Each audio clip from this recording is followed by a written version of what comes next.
hello. Hi. How are you? I'm good. I'm drinking water. Wow, congratulations. Thank you. Feeling hydrated right now. Eating some almonds. Well, you're eating communal almonds, let's be clear. I am. Anyone who's got YouTube, so us in the apartment, I don't know if like we all get a bunch of almonds at one time and then just like don't know what to do with them, or maybe this is bulk and I don't remember, but like I just own a whole canister of almonds, like a nondescript. Like we clearly took them out of a bag and all put them in a single glass jar. That's the weird part. Is I was like, oh, are they like Costco, like Kirkland brand? And then Em lifts them up, and it's in this like nondescript, like reusable jar. And I'm like, somebody had to transfer those into this fancy jar. And I don't know if there were already almonds in here, and then I got almonds, and I was like, oh, we have too many almonds. I don't know what happened, but like at different times of different days, I'll see like Allison grabbing at them, RJ grabbing at them. I usually grab them in the morning, so like it's just a communal almond jar. I just love that this has become just the norm in your household. Like, oh, just the communal almond jar. It's like when you have family. Okay, this is maybe a really niche reference, but I feel like when you go off to college or something and you've been living with your family your whole life, and then you start to learn like other people don't necessarily have the same weird habits that you did growing up, and people are like, what do you mean the communal almonds? And you're like, your family didn't have a communal almond jar? We had a communal chocolate chip jar, actually. Well, that would be ideal. I wish I had that. And now I'm with two people who like run for a lifestyle and shit. So now I have a communal almond jar. But yeah, I don't know where it came from. This is a pandemic thing, obviously. It's one of those random mundane things that have just become part of your daily life. So it's also become part of mine because every time we get on Zoom, Em's like, just eating some communal almonds. It's just really odd. My family nuts. But yeah, so anyway, got my almonds, got my water. Anyway, why are you drinking water today? Or do you have any reason? I have two things I wanted to say really quick. One is happy, one is not so happy. One is, so the not so happy is I wanted to apologize for last week because I found out way late, apparently, that there is some controversy with Neil deGrasse Tyson. Whoops. I did not know, and thank you to everybody who put me in check on Twitter. Kindly, you all. Yeah, everyone was very sweet about it. Yeah, I had no idea there was any. Obviously, I didn't either. To be clear, we were just blabbing on and on. We would have said something had we known, and I just had no idea. So I apologize to. I don't know, people in general, I guess, if you were offended by that. One of the things that I thought was interesting is that we talked about, like, oh, how he gave you that handshake that was, like, so, like, looking into your soul. And then, did you read the Wikipedia? Did you read the Wikipedia? Okay, no, so all I saw was, like, the main headlines, and I was like, that's enough for me. So, well, apparently one of the allegations was that he held a woman's hand really, like, intently like that and looked at her, and then it became very creepy and he started to make some commentary and touch her in inappropriate ways. But it was like, yeah, like it was basically the story of like he held her hand in a very deep, like meaningful way, but then it got out of hand. This was at least the allegation. I don't know beyond that, but I was like, oh no, we literally talked about his handshake. And apparently that had led to bad places, according to people who've filed these allegations. So apologies that we didn't know about that. Yeah. Again, I'm sorry. Just in general, I'm sorry. Whoops. Not cool. So then the thing that is happy and super cool is that as of the time that this comes out, we have 3 or 4 days left for the voting on the Webbies. Yay. So if you have already voted, thank you so much. If you have not voted and you're like on the fence with it and you're like, I don't know, I'm telling you, like, every vote counts. Please go vote. It's super important to us, and this is a really big deal, and we're very grateful that we even get the chance. So it would just be like a cherry on top if we could win. So anyway, it would mean a lot, and I'm graciously begging on my knees, please go vote. Please go vote. Graciously, but not graciously, while white knuckling to the sky. Please, God, go vote. Not charmingly, not like attractively, but we are graciously. It's not pretty. No, it's not cute, no. You're going to text people about it later. Yeah, but if you want to go do that, it's at bit.ly/ATWWD vote, all lowercase. Yes. This week ago. Yes. Thank you in advance. And those are the reasons I drink. Why do you drink? Another thing is that I found out literally within 3 days of the episode airing on the Somerton Man, they announced they were exhuming his body. And I was like, whoa, because one of my last bullet points was they have refused to exhume his body up until now. And then the news broke, and our lovely pal... That's eerie. That's eerie. It was eerie. Christine. So our lovely pal Jess, who posts on social sometimes for us and does the newsletter, posted like, what a weird coincidence. And I'm like, this is not a coincidence. I have changed the world, and someone needs to give me credit. Jess, this is me creating ripples in the community of, mysterious. You know what? That's correct. It is very odd that within like 48 hours of you talking about it, all of a sudden it was like, oh yeah, he's going to be exhumed. And in my mind, I was like, either this is like someone found a fake website and like thinks it's real after listening. Like I was like, there's no way this is legitimate. Like it was such weird timing. Yeah. Yeah. So anyway, well done on your clairvoyance. Thank you. I can't decide if I'm clairvoyant or if I just created this. Okay, we get it. You created ripples in the community. We know. Thank you. Yeah. No, yeah. I'm being facetious, everybody. I know that I did not literally cause the Australian government to change their mind, but we did manifest possible. it. We manifested it at least 1%, as did probably others. So. This audio vision board sometimes works. Ah, that's fun. Okay. Yeah. Anyway, those are the small reasons we drink. Christine, why do we drink? Well, I'll be honest. I actually don't drink right now, and I was going to tell you all because I was like, well, this is some news I want to share with you, but then I was like, I'm not worthy of sharing this kind of news, right? So I was like, I wasn't worthy of sharing it with M. I wasn't worthy of sharing it with you folks. And so I just know myself better than to, even though I just said I created ripple effects in the entire true crime community all the way in Australia, I do have a little bit of shame and a little bit of self-awareness sometimes. Yeah, and I recognize that I'm not the, quote unquote pillar of the community who's destined for this. Destined to bear this information. That's exactly right. Thank you, Em.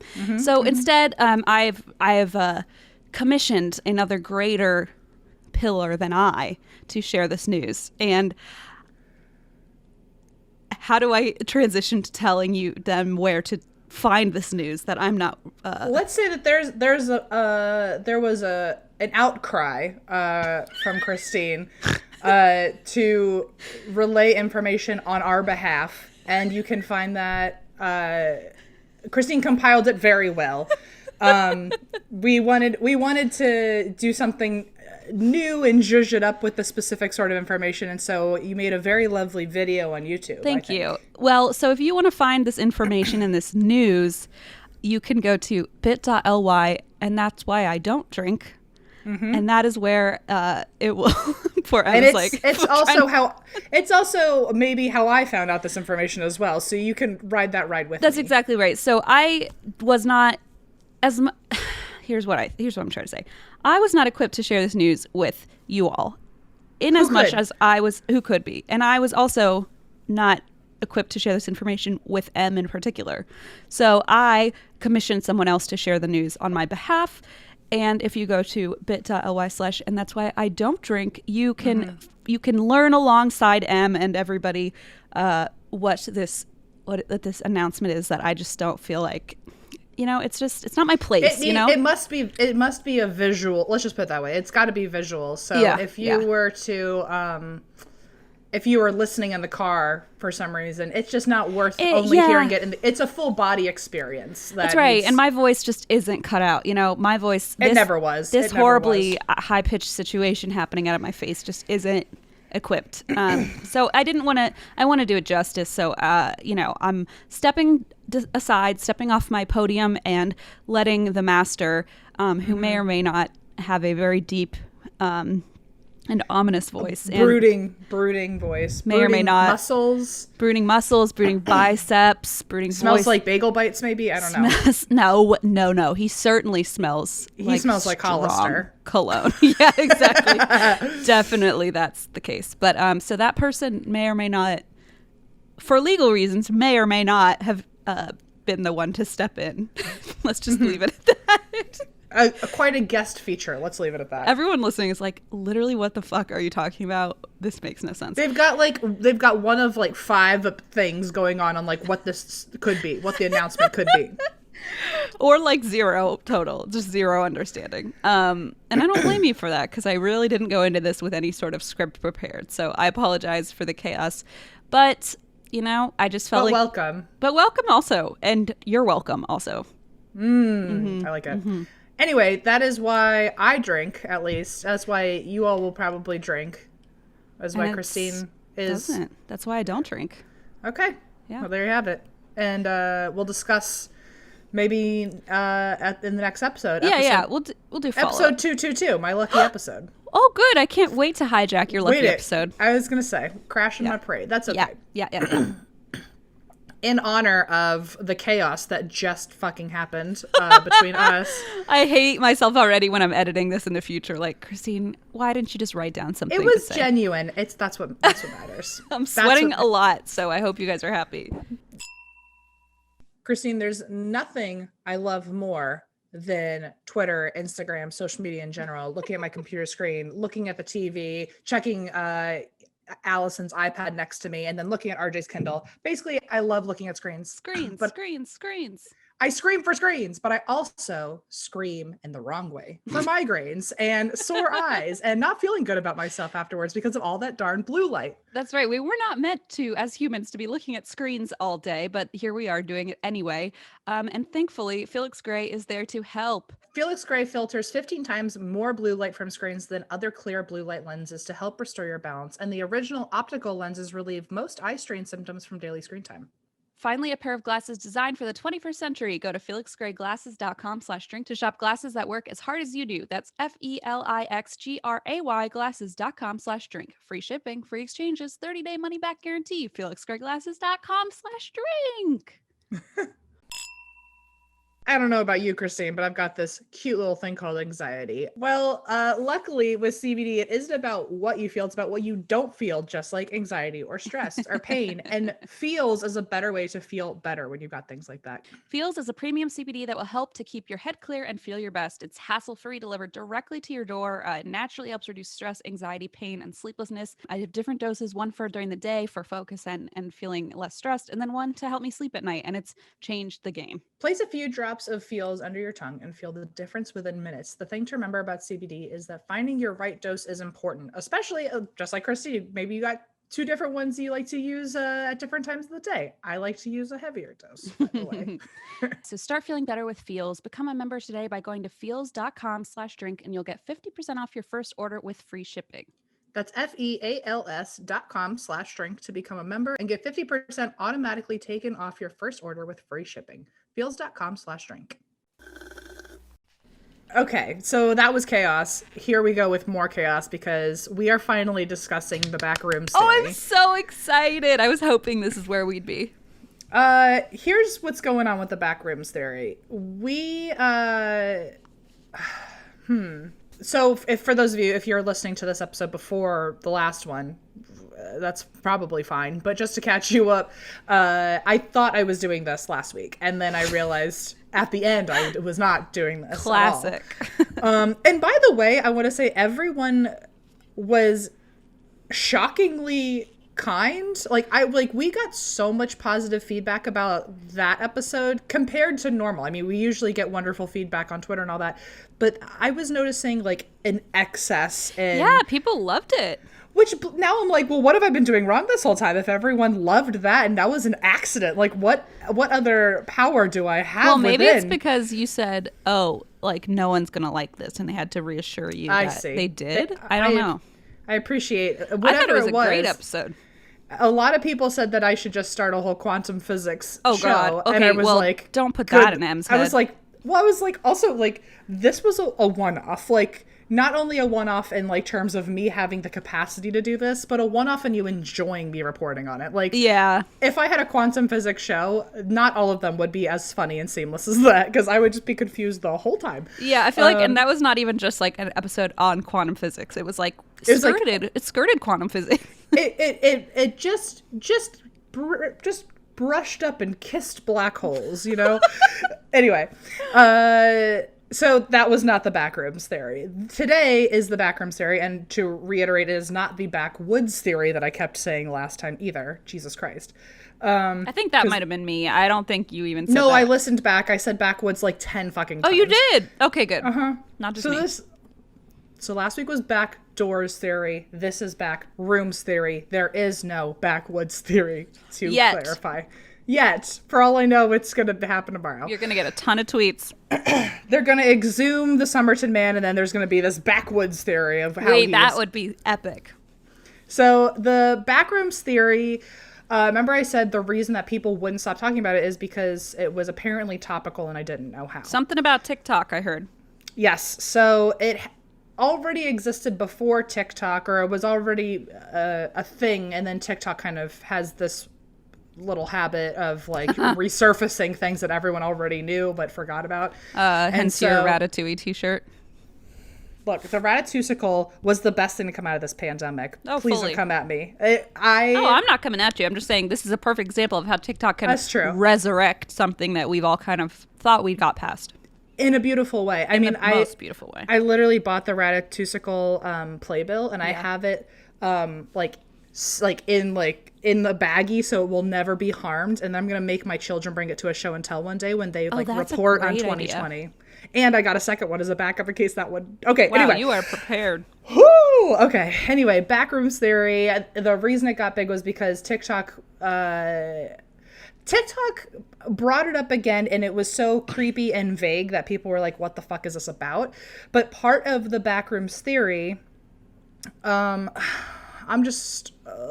already overwhelmed. I'm gonna just read my notes. How about that? As I should. How about? So the Backrooms Theory is that the Backrooms could be another dimension of sorts, or it follows the theory that we're living in a simulation and there is a back end in our computer programming of this universe, and the Backrooms are the back end of the programming that you're not supposed to find. Oh, but shit. If everything we know is a computer program, if you could find the Backrooms, then you can get into the back end of the program and not necessarily change anything, but you can just you could have access to that space. And it's, from what I understand, it's seemingly multiple dimensions that you can enter with ease once you're in the back end, or once you're in the Backrooms. Oh my God, I'm so excited about this. I know, to be clear, by the way, everybody, I know nothing about this. I sometimes go on TikTok to read about better ways to clean my bathtub, but that's about as far as my TikTok experience goes. So I'm new to all of this. So I'll get into the TikTok part of it in a second to better help people on TikTok understand it, because I did my notes and then I checked TikTok just to double check that I was looking at the right thing, because I should have done that last week. Oh my God. And a lot of people will look up Backrooms Explained as the hashtag, because people are like, what the fuck is this concept? And so most of the videos out there are always just explaining one part or one room of the Backrooms, or one object that you can find. So we'll get there. So I'm going to show, this is going to be a picture heavy episode. So I'm going to send you pictures in a second. Sweet. Of the Backrooms, which in theory people have gotten pictures of once they've accessed it. The Backrooms is a large space that we are not supposed to know about, but we can access through, it's called no clipping, which is basically intentionally glitching into the Matrix. Which isn't always intentional. Apparently people can accidentally no clip. I mean, just like how there are glitches in the Matrix that you stumble upon now. Yeah. I didn't know you could intentionally do this, on the other hand. I think that's it's usually a 1 in a million chance that you'll be successful at it, but some people have apparently been able to do it. Uh-oh. So it's called no clipping in this case. But, and I guess it stems from in a computer program, if something isn't clipped properly, there's a glitch in the program. Okay. Clipped or attached in the coding or something. So the Backrooms itself, when you enter, you're in the main part of the Backrooms, which is it's got dim fluorescent lights, yellow walls, yellow damp carpets. It's supposed to look really it's supposed to look like an abandoned retail space, Ew. really eerie. Like in a strip mall situation. Yeah, and like you're all by yourself in this really like spacious, decrepit kind of place. And apparently for different people it looks more or less withered, but I'm imagining it's like, I feel like we've all kind of been there in our dreams, you know, like that's really like creepy space. Yeah. So it's supposed to look like the back rooms of a bustling shop, or a place where you would usually see a bunch of people and you're by yourself. So it's like an added level of eerie. Each level has its own type of monsters, which they call entities. And so I'll get to levels in a second, but basically by levels, I mean different rooms in the back rooms. It has its own type of entities, and you can also find different items in these levels to gather or trade with people you might come across in the back rooms. What? This sounds like a video game. It's all going to make sense in a second. Hang in there, okay? Okay. Hang in there. I wrote it so it would be kind of confusing, and then it's going to get explained. Okay, cool. So most people who encounter entities only get to like tell a quick story about it before, like, gets a report about it online, and then you never hear from them again. So in theory, like, the entities ended up finding them and attacking them after being reported on. Apparently in the back rooms, time is completely warped, and there are nobody has ever been able to escape. So, which sounds confusing, but hang on. So once you find yourself in the back rooms, you will, in theory, die wandering through the corridors forever, looking for a way out of the back rooms. Not only is there not an exit to be found, but the corridors have false exits and traps that have you like ending up further in the back room. So when you think you're walking through the exit door and you're out of the back rooms and you're free, it's actually a trap, and you're deeper in the backwoods or the back rooms than you were before. So to get to the back rooms, you must no clip out of reality, which there's no official way. Usually it happens at random, but there are tips to do it, which, so if you're looking for a way to potentially glitch out of the Matrix, find a potential entrance, and usually those spots look like places that would be like in a story from the Glitch in the Matrix. Like if a door leads to nothing, or if there's a corner that looks really creepy and you get a weird supernatural vibe. If you go towards that, you just try to like think about it really intensely and walk into the wall. Like 9 3/4 status, like just kind of like walk into it. Okay. And apparently it's all about luck. If it works, which is like 1 in a million chance. If it does work, you will probably find yourself at the main entrance of the back room. So that like luck poorly sounds like lit not yellow the room. luck sounds like not the right word, but I guess like I guess chance, if you're trying chance. to do it. If you're trying to do it, then and you quote succeed, then you'll end up in the back rooms. Congratulations. That has no escape and monsters, but sure. So, okay, none of that makes sense. I know that. I know a lot of people are like, this is not your best episode. Hang in there. So, this is a creepypasta. Oh, well, I mean, okay. Yeah. I feel like that explains a lot of things so far. So, it's technically a creepypasta. It's from Reddit, and the back rooms has become this really detailed, and yet also not detailed at all, but a very collaborative effort from a bunch of people on Reddit who have built out this theoretical world. And so it's kind of understood that there's all these like it's all canon. Like there's all these rules you have to follow. There's all these story arcs. There's different people that you'll meet in certain rooms. There's different monsters in each room. There's different, and so it is lore. But so many people have treated it like it's legitimate that I think that's what spawned it on TikTok, that a lot of people were like, what are the back rooms? And I was so confused too, because when I was checking TikTok to like get confirmation about this, I couldn't find a single account where people introduced it first with like, this is lore and came from Reddit and everyone's world building and it's a fun story to play with. Everyone is just taking it at full face value and they're like, the back rooms are the back end of society, the back end of the world, and if you access it, you will end up in different rooms of your biggest fears and all this shit. And it sounds really creepy, and people were like, what is this place? And thought it was a legitimate paranormal theory.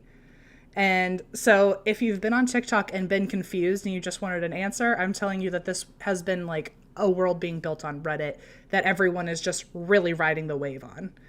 That's freaky though, because I feel like even though, I mean, now I'm probably going too far, but I feel like even when people kind of build out these worlds and it becomes a collective consciousness thing, like, I don't know, then I start to get freaked out where I'm like, okay, let's stop doing that because I'm worried it's going to manifest itself or we're going to... That's what I think too. It's like... I don't like that. I don't want to say it's like you... In a similar way, but the worst example I can think of is like the power of prayer, or like, well, it's like if creating your reality. Yeah. It's like giving it that much energy from that many people. It's the then like collective consciousness, which they have proven that collective consciousness can shift energy and can have causal effects. And this makes me think about last week where, just to try to find a way to tie this in, we did talk about the multiverse. Exactly. And if there are infinite universes, there is, in theory, a Backrooms world. Yeah, and it might, maybe when you go back there, that's how your brain perceives it, because that's what you can understand is like a back retail space, even if it's just your consciousness projecting it. Okay, everyone's like, Christine, you're really... No, but it's fascinating to think about how enough people have put this much mental energy towards it. Yeah. Where, like, people are talking about it like it's legitimate, and there are people out there. I'm sure there's some website somewhere that I didn't find in enough time that actually does explain this in depth. But I will say, as a person who was trying to research it, the research did not present itself easily. Like, it's been done very well to like keep people vaguely freaked out and like not really totally understand it. That's why the biggest hashtag for it is Backrooms Explained, because like people are just like, what is this? Yeah, what is this all they can thing? tell is that it's creepy and terrifying. It's like, yeah, I mean, it was just a little bizarre. So I'm telling you now, it's just like this thing that, you know, happened online, and people are taking it very seriously in terms of like a world building event. So, and they have gotten it to a point where, like I said, people take it so seriously that they think it's legitimate lore, not like Reddit canon. So, I don't even know if I'm saying Reddit canon properly, but I don't know how else to really describe it. But so this is where I'm going to start sending you pictures, and I'm sorry to have ruined it for people. If you wanted me to keep going and say like, oh no, this is real, and then at the end ruin it. Within the next 5 minutes, I was going to say, this sounds a lot like a creepypasta, and then it would have gotten awkward, and you would have been like, okay, well. At some point, it was going to get too fucking obvious. Yeah, so. I mean. And also, the things I'm going to say are so, like, not realistic that people, or at least not realistic in our world. And you would have been like, this makes no fucking sense. Right. So what are you talking about? So I'm going to show you the original picture of the back. I've also never forgiven you for the Russian sleep experiment episode. That was my inspiration to not you. fuck up. Yeah, that was my inspiration this time. Okay, so text is probably easier than chat. I'll do it in Geo's Trio. That way Eva has them too. Oh, good. So you're so smart. Look, you are right. Okay, here is the original picture of the back room. So in theory, you find a part in the wall or like a weird glitchy feeling space, and then you just try to walk into the wall, or you accidentally fall into this. A lot of people say when you're sleeping, you can end up in this place when you're dreaming, or maybe you have a better chance at it if you're lucid dreaming or astral projecting or something. But no matter how it happens, you wake up and you're in the back rooms, and this is what you will probably see first. So this is the original room. Okay. Whoa. Okay. Actually, this is already. I know. We've already discussed that this is creepy. Okay. Eva texted in it. I hate it. Like instantly. I probably didn't even really register the picture. Okay. I just went, I hate it. If you guys aren't on, I'm sure we'll post these on Instagram for clarification. A lot of people were very pleased we did that with Somerton Man and with the ectoplasm last 2 weeks ago. Was that 2 weeks ago? No, last week. That was 2 weeks ago. No, because last week I did the backdoors theory. Oh, right. Yeah. Who could forget? So people were very pleased about that. So maybe we'll start putting more pictures up on episode releases. But if you're not looking at that, basically it looks like M described, like a empty retail space that used to maybe be like like an H&R Block or something, but it's Yeah, it looks like it. I was thinking of like an outlet strip store, like a strip mall store or something. but it's it also feels has, retail. but it also has wallpaper and carpeting, which makes it feel more like almost. It feels like a really rundown '80s strip mall outlet Yeah, store, maybe. It has But the fluorescent lights, like the popcorn ceiling. I mean, it's creepy. So according to the Magnet, the Backrooms, this picture specifically is one of the reasons it's so creepy is because it gives off a sense of canopsia, canopsia, and it's apparently, quote, the eerie, forlorn atmosphere of a place that's usually bustling with people, but now it's abandoned and quiet. Wow, what's the word for that? It's Kenopsia, canopsia. I've never heard of this. Oh yeah, canopsia.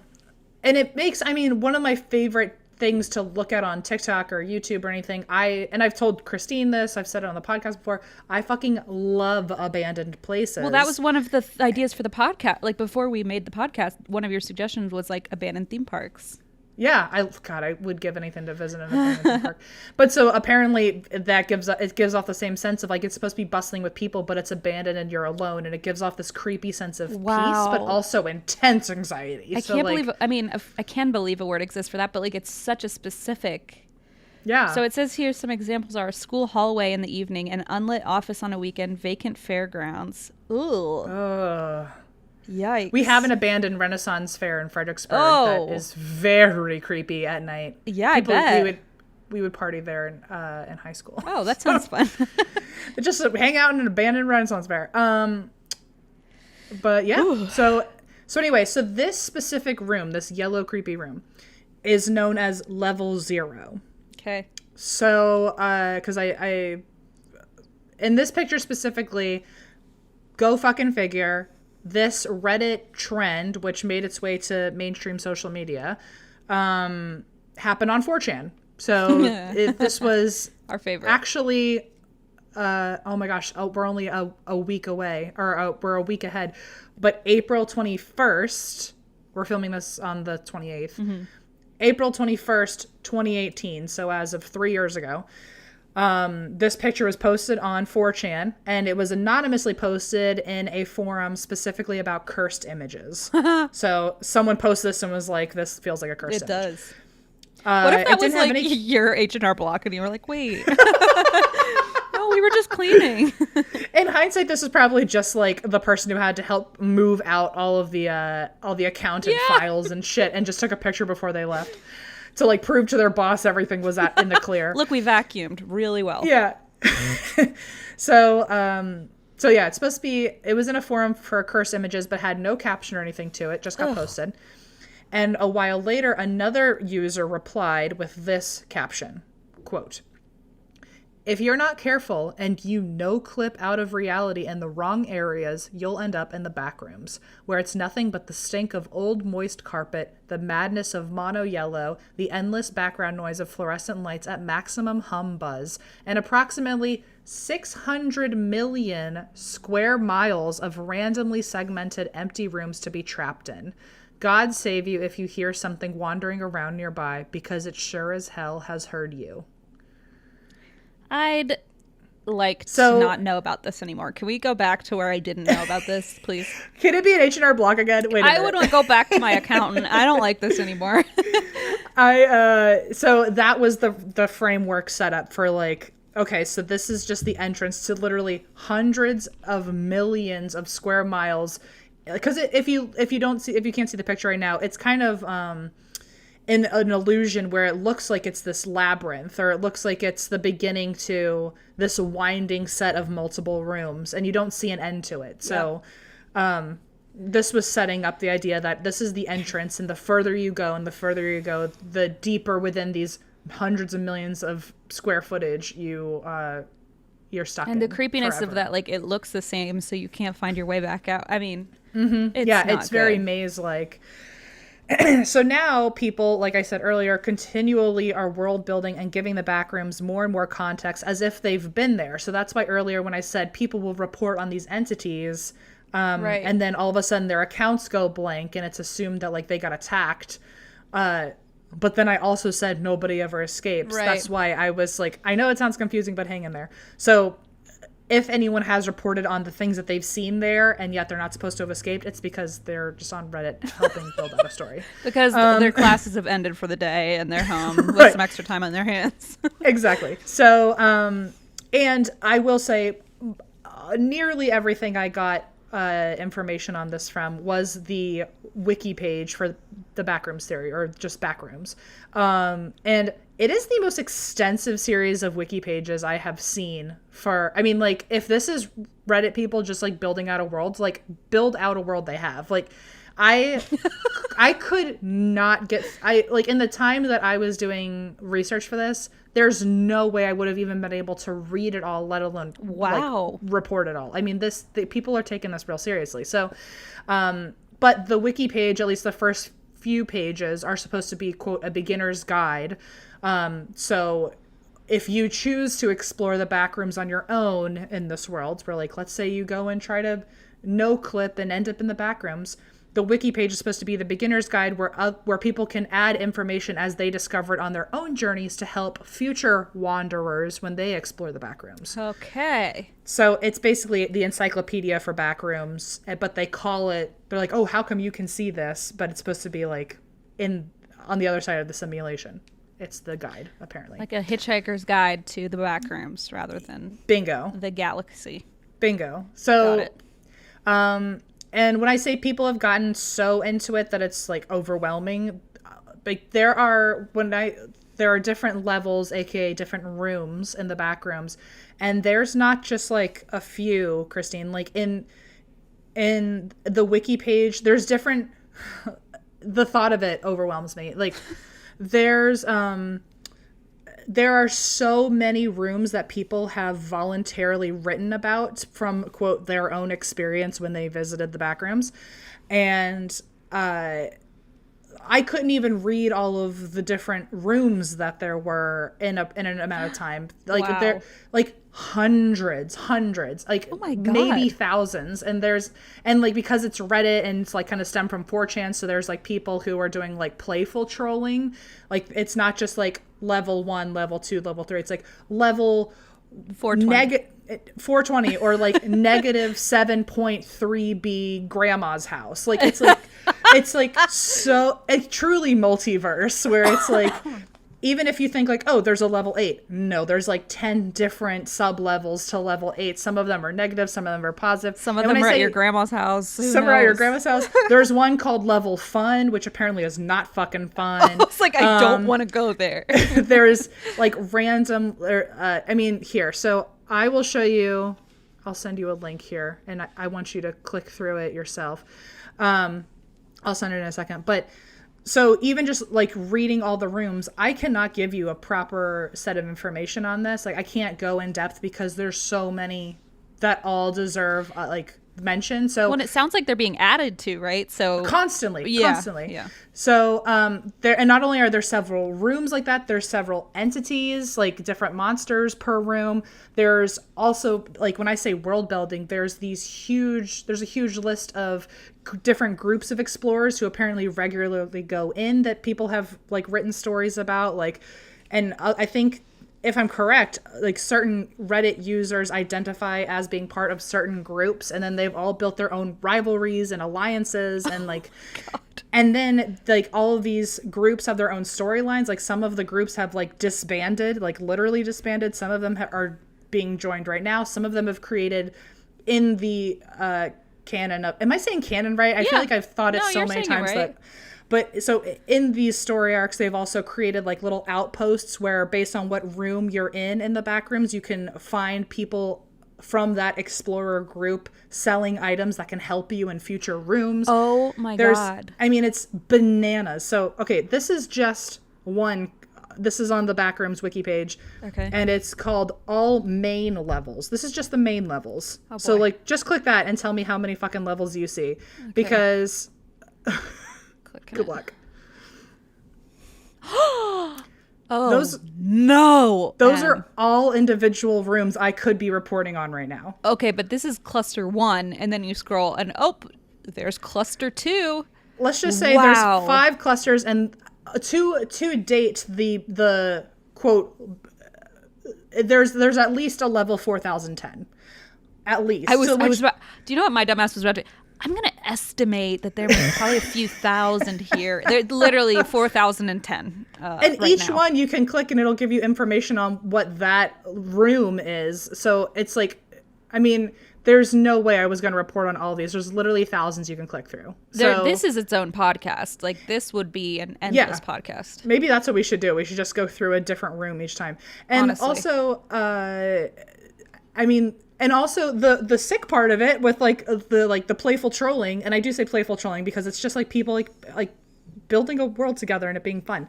Even though I say that it looks like there's about 4,000 amount of levels because the last one I see is level 4010. Someone for fun could have just like, there could be like no levels 25 through 3,000. Like it's just like they just at random pick like their favorite number and make a level for it. And Okay, so, well, just for fun, I clicked on a random one. Can I tell you about this one? yeah. I clicked level 1256, and it's called Closet Madness, and God. it features millions upon miles. Wait, that's not really correct. This level is millions upon miles of closets. When you open a closet door, it will only lead to others every time. Oh the my start God. of the level has no close, and and rarely has green closet labeled 82. These closets will slowly replace every normal closet. These 82 doors will be common in the dark zone. The closet doors you open will slam shut exactly 10 minutes after opening them. This is a class 1 area. What?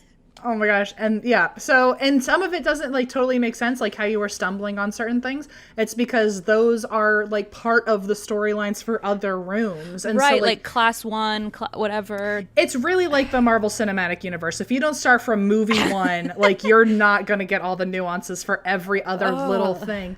So there's all these little Easter eggs and all this that you have, if you're really involved in it, you like, we would probably be like, oh, the doors with the number 82 on it, obviously. Like, Obviously. so it gets really overwhelming. And that's just all of the main levels. Apparently, here, I'll show you this one. There are also just as many negative levels, which I don't even, like, not negative, like, in, like, I don't think, meaning, like, negatively favored or positively favored, like literally They're like just the number, like negative 125 or like 1,000. It's like getting on an elevator and you hit floor negative 43,000, like Right. for no fucking reason. And I don't know why they're divvied up that way. Maybe they actually do have a difference. I'm not aware of it. Well, but- level negative 3 has a lot of disco balls and omnipresent hounds. Goodbye. Oh, hounds are one of the entities. Oh no! So, and some of the entities are good, some of the entities are bad. While we're Wait, but here, it has Wi-Fi. Okay, yep. That we're gonna talk about that. Oh really? Yeah. Oh fun.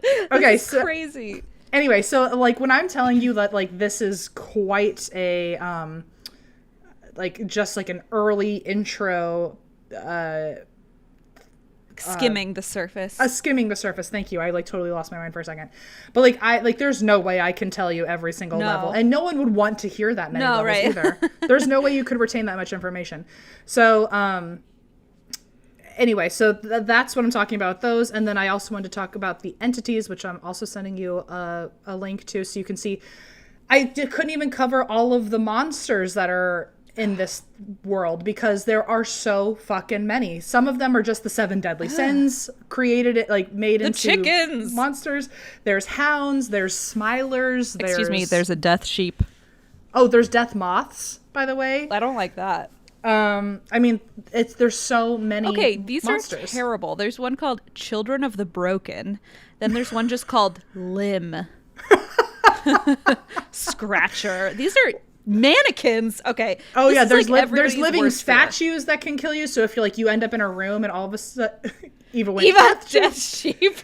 like there's somewhere like you end up in a room and there's like what you think are mannequins, but then they're like living statues good and night. they'll come at you. There's one thing called sticks, STICC, and those are living stick figures. And apparently Ew. they'll sprint at you. Like, Ew.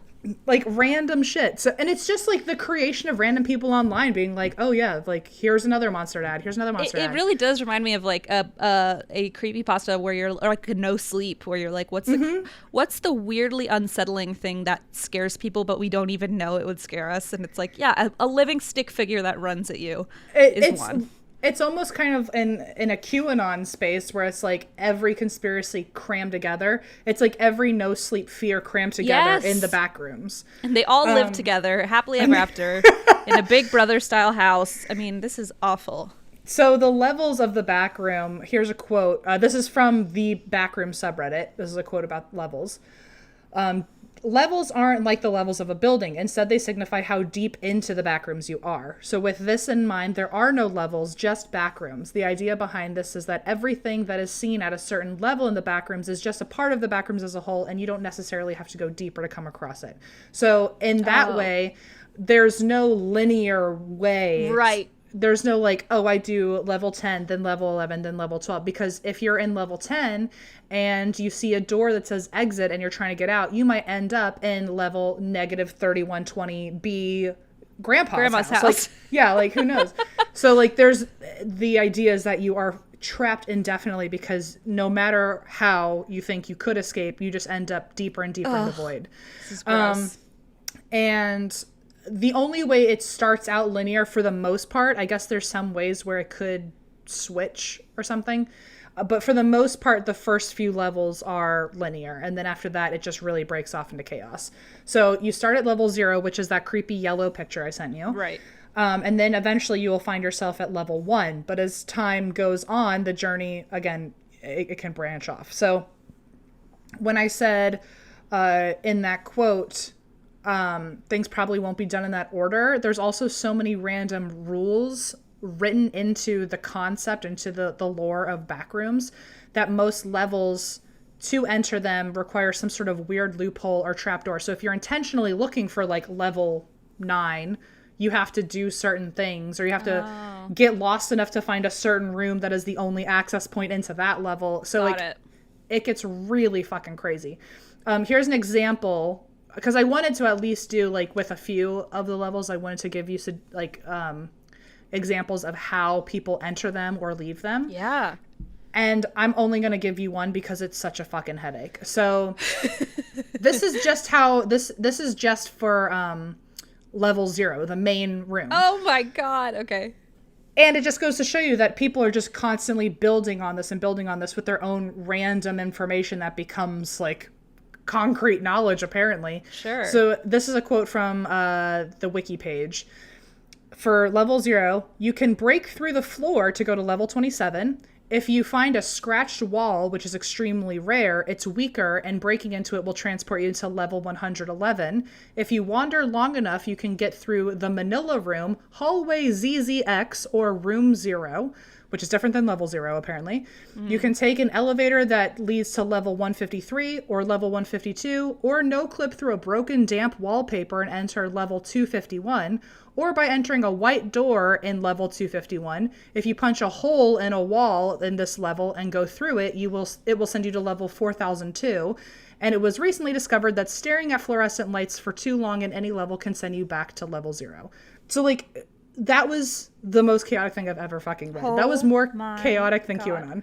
As somebody who was literally recently diagnosed with developmental topographical disorder, I think that this is actually an attack, and I think you're what the funniest part is? Physically harming me right now. The funniest part is that you would be the one who just seamlessly made it out of the backrooms. I was thinking that. I was like, either it would be my worst nightmare, or I'd be like, oh, cool, a wall. I think this looks correct. And I would like accidentally wander right back into my bedroom. Like, yeah, exactly. Yeah, maybe it was meant for me. It would have to be dumb luck, like just sheer fucking of the most lost person.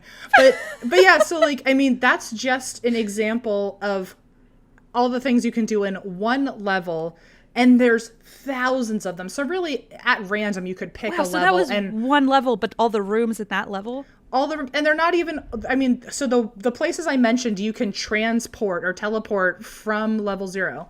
Level 27, level 111, level 153, level 152, level 251, level 4002, or the Manila Room, Hallway ZZX, or Room 0. Wow. So, like, none of it makes sense. It's just complete fucking chaos. Oh my God. And because there's literally hundreds and thousands of them, and I'm not going to go through them, I will at least go over what is called the main 9. So let's do that. So level 0, we've already covered. Level 1 is the next one that you, in theory, would approach next. And that one's apparently the room is called Lurking Danger. Great.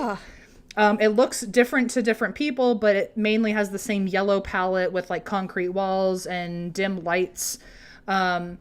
It has more staircases, so it's already hell for me. Well, yeah, I was like, wait, I thought there was elevators. Why are there staircases? There's stairs in this one. There's hallways. There's crates with random items. So apparently the items are important in the lore, where like if you see a certain item, you can trade it with other people that you meet along the way. Some of them might be explorers with their own outposts. Or a faceling. Or a death sheep. Facelings are in level 1, by the way. Oh, are they? Apparently facelings are friendly. But one of the other creatures... sometimes they can be violent, Em. Oh, I see someone is on the wiki page. And one time there's a faceless child with a red vest, and I'm going to have the worst nightmares of my life today. So thank you for all of this. There's also in level 1 another entity called the Skin Stealers, which apparently are That's humans. the worst one so far. They are humanoid figures who wear the skin of their victims. Here is a quote about Skin Stealers. Their outer layer of flesh is covered with microscopic bumps similar to the suckers of an octopus's tentacle. Which, by the way, I will say I noticed a lot. I don't know if one person is really into octopuses and like wrote about that on a lot of pages, but I noticed a lot of like squid octopus humanoid creatures. This skin will stick to torn off humans, and it will push and pull on it to make the skin of the victim fit until the skin stealer looks identical to a human. So it'll like shrink wrap your skin onto its body until it looks like you. After about 24 hours, the skin will be digested through the surface of the skin stealer, and then the skin stealer will enter a docile state and wander around aimlessly. So if you see a skin stealer and he's acting pretty calm, he just ate another human. Oh my God. So that was my favorite part about level 1. Again, has all of the crazy fucking chaotic rules as level 0 had, but we're not getting into it. And then there's level 2, which is apparently called Pipe Dreams. And it is very dark. It has narrow hallways. It has a bunch of pipes that drip black liquid. And apparently it can get very, very uncomfortably warm in there. Yikes. Yeah. Entities in here include, but are not limited to, crawlers, smilers, and clumps. Ugh. So crawlers sound horrible, smilers sound worse, and surprisingly clumps are the scariest. Let me send you a picture of a clump. No thanks. Eva, are you ready to see a picture of a clump? I'm like, keep looking behind me. There's just one corner and it's like 6 inches, but I keep looking just in case. Okay, this is a clump. You can find these in level 2. You can also find these in multiple levels. It just happens to, one of them happens to be designated in level 2. So here you go. That's a clump. Oh! No. It's basically a clump of limbs that climbs surfaces and crawls through the vents to find you. Here is a quote from Wikipedia, or from the Backrooms wiki page. Oh, no. Every clump has one very long arm, which they can use to grab you from 8 feet away. No! Once a clump has grabbed you, they'll reveal a set of sharp teeth and begin to pull you in and eat you. It is believed if you are eaten, your own limbs and possibly fragments of your mind are absorbed into the clump. So it just gets bigger and bigger as it takes new victims. Of your mind. A lot of the rooms have to do with losing your sanity, obviously. Then there's level 3, which is called the electrical station, which apparently is also very narrow and anxiety-inducing, but has the strongest Wi-Fi. Okay, we'll watch some TikTok. It'll be fun. And so apparently the Backrooms also have their own cell data and landlines. Useful. Landlines! I love that somehow millennials on Reddit and TikTok still know what a landline is. That's comforting. Well, it also has their own like computer sources. Some of the rooms you'll just find like rows of computers, and apparently there's ways to hack into different rooms of the back rooms if you know programs to set up on those computers. So like part of the lore is if you go into this room and see this computer and run this program, then all of a sudden the rooms will like reverse or wild things like that. So sure. Do you hear that? What is that? That's my roommate. They're not my roommate. Basically my roommate. Fucking Trey Songz. I just heard like tapping. It was a clump, actually. I literally thought you were going to be sucked in by a clump. Apparently the Wi-Fi password is "it heard you," just so you know. And apparently once you log on to the Wi-Fi, they advise you don't, but if you need it, it's there. But if you do log in, then all the entities can track you. Oh, well, so I never still mind. need it because So I can't function. I need to order Instacart later. I need to at least get myself a pizza while I'm being eaten by a clump. So maybe if I give the clump pizza, he won't eat me. So who knows? If you give the clump a pizza. If you give the mouse a cookie. Yeah. So level 4 is an office space without furniture, and with windows sometimes, but the windows are trapped, so don't go near them. Sounds like we're back at the haunted H&R Block again. It sounds like it. And there's also fewer entities there, which means more people gather there because they feel safe. So a lot of times when you're starting out, if you want to find outposts that sell goods that can keep you safe while you're there, or if you want to talk to other explorers, then you can go to like level 4 because it's more likely you'll run into people there. Keep in mind, there are also really bad people that are there. So like they're like, it's also a toss up there of like, if you see somebody, do you want to interact with them? Level 4 is apparently easier to find to get back to, which is nice. It also has hot water fountains, just so you know. Also the fountains, I will say, so here's a big part of the Backrooms, which I totally don't understand, and it had to have been a random Reddit troll, and then it just took off. The Backrooms are obsessed with almond water. Obsessed with almond water. What's almond water? Well, I don't know, but I could provide some. Maybe you're obsessed with almond water and you're just projecting.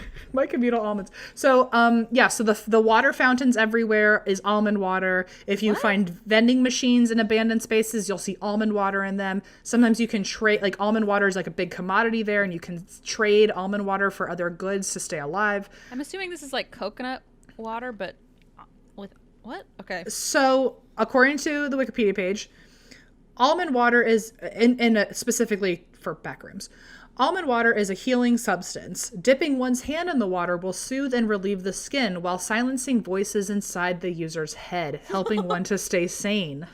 Raw almond water, however, is poisonous and can cause convulsions and severe migraines. So boiling it makes it safe to drink. So now you have to get a fucking stove and boil the shit. Oh my goodness. So anyway, apparently almond water is like the catch-all potion to keep yourself safe.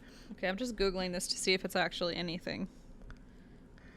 It truly had to have been like a random person on Reddit just created this and everyone ran with it because now it's like a theme. Wait, no, it's a popular European drink. So I guess it just came over here. But apparently on Shark Tank, somebody's been, in this last fall, somebody came with almond water and was trying to sell it to the sharks. So must be trendy. There you have it. So level 5 is moving on quickly because level 5 is it says my internet connection is unstable. That's fucking brilliant. You're frozen a little bit. Sorry. Oh, is that better? Yes. Okay, cool. Well, sort of. Oh shit. Terrifying. It's like the Backrooms are trying to halt me from talking. Type in they heard you. Okay, so level 5 is the smallest level. It's pretty safe, but it's easy to get lost, and it's one of the oldest and most cluttered. There's also another squid humanoid creature there, who only goes after mentally unstable people, so I'm dead. We're all screwed. Apparently, if you use cell data here, Google Maps will tell you that the location is listed as Hollywood, California. That sounds about right. And there are 2 different areas in this space. One is a hotel and one is the boiler. And there are elevators there, but if you take them, you'll die immediately. Okay. Level 6 is just pitch black, empty metal rooms, also like a boiler room. It's very dangerous. You will go insane if you find level 6. Level 7 is a room that is flooded by endless water for as far as the eye can see. And on the ground underneath the water, there are skeletons and tar all over the floor. The water is distilled. Oh, thank God. And to leave level 7, you have to find a hole in the carpet underwater, or you have to take a door back to level 4. Level 8, I'll take the door. I'll take the door. Level 8 is the last one I'll talk about, but it's a pitch black cave with many spider-like entities, some that will kill you. No. Also, near the dead ends of this cave, people will get dragged down into the ground and their bodies will get slowly ripped apart. Oh, cool. Almond water drips from the cave ceiling.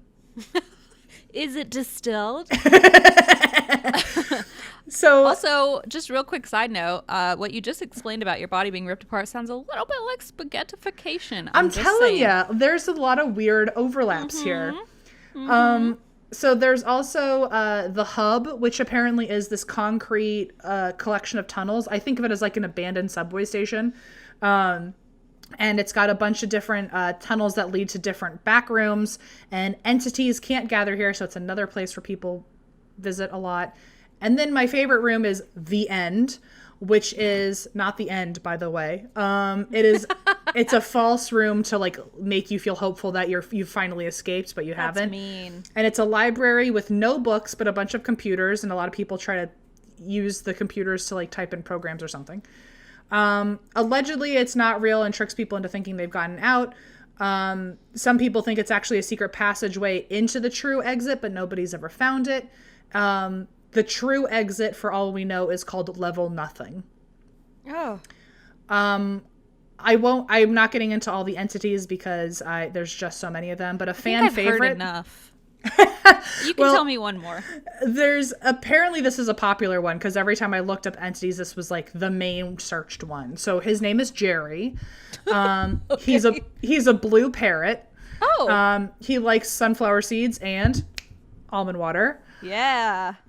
And if you don't have any almond water to give him, just avoid him at all costs because he'll try to convert you into his cult following, is what I've been told. Wait.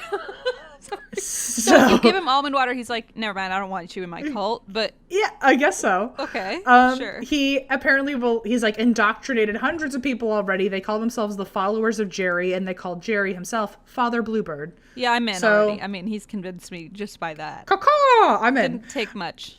So that's one of the entities that you can come across in the back rooms. It's apparently a fan favorite, although it sounds like he's already got a little bit of a cult following, so that would make sense.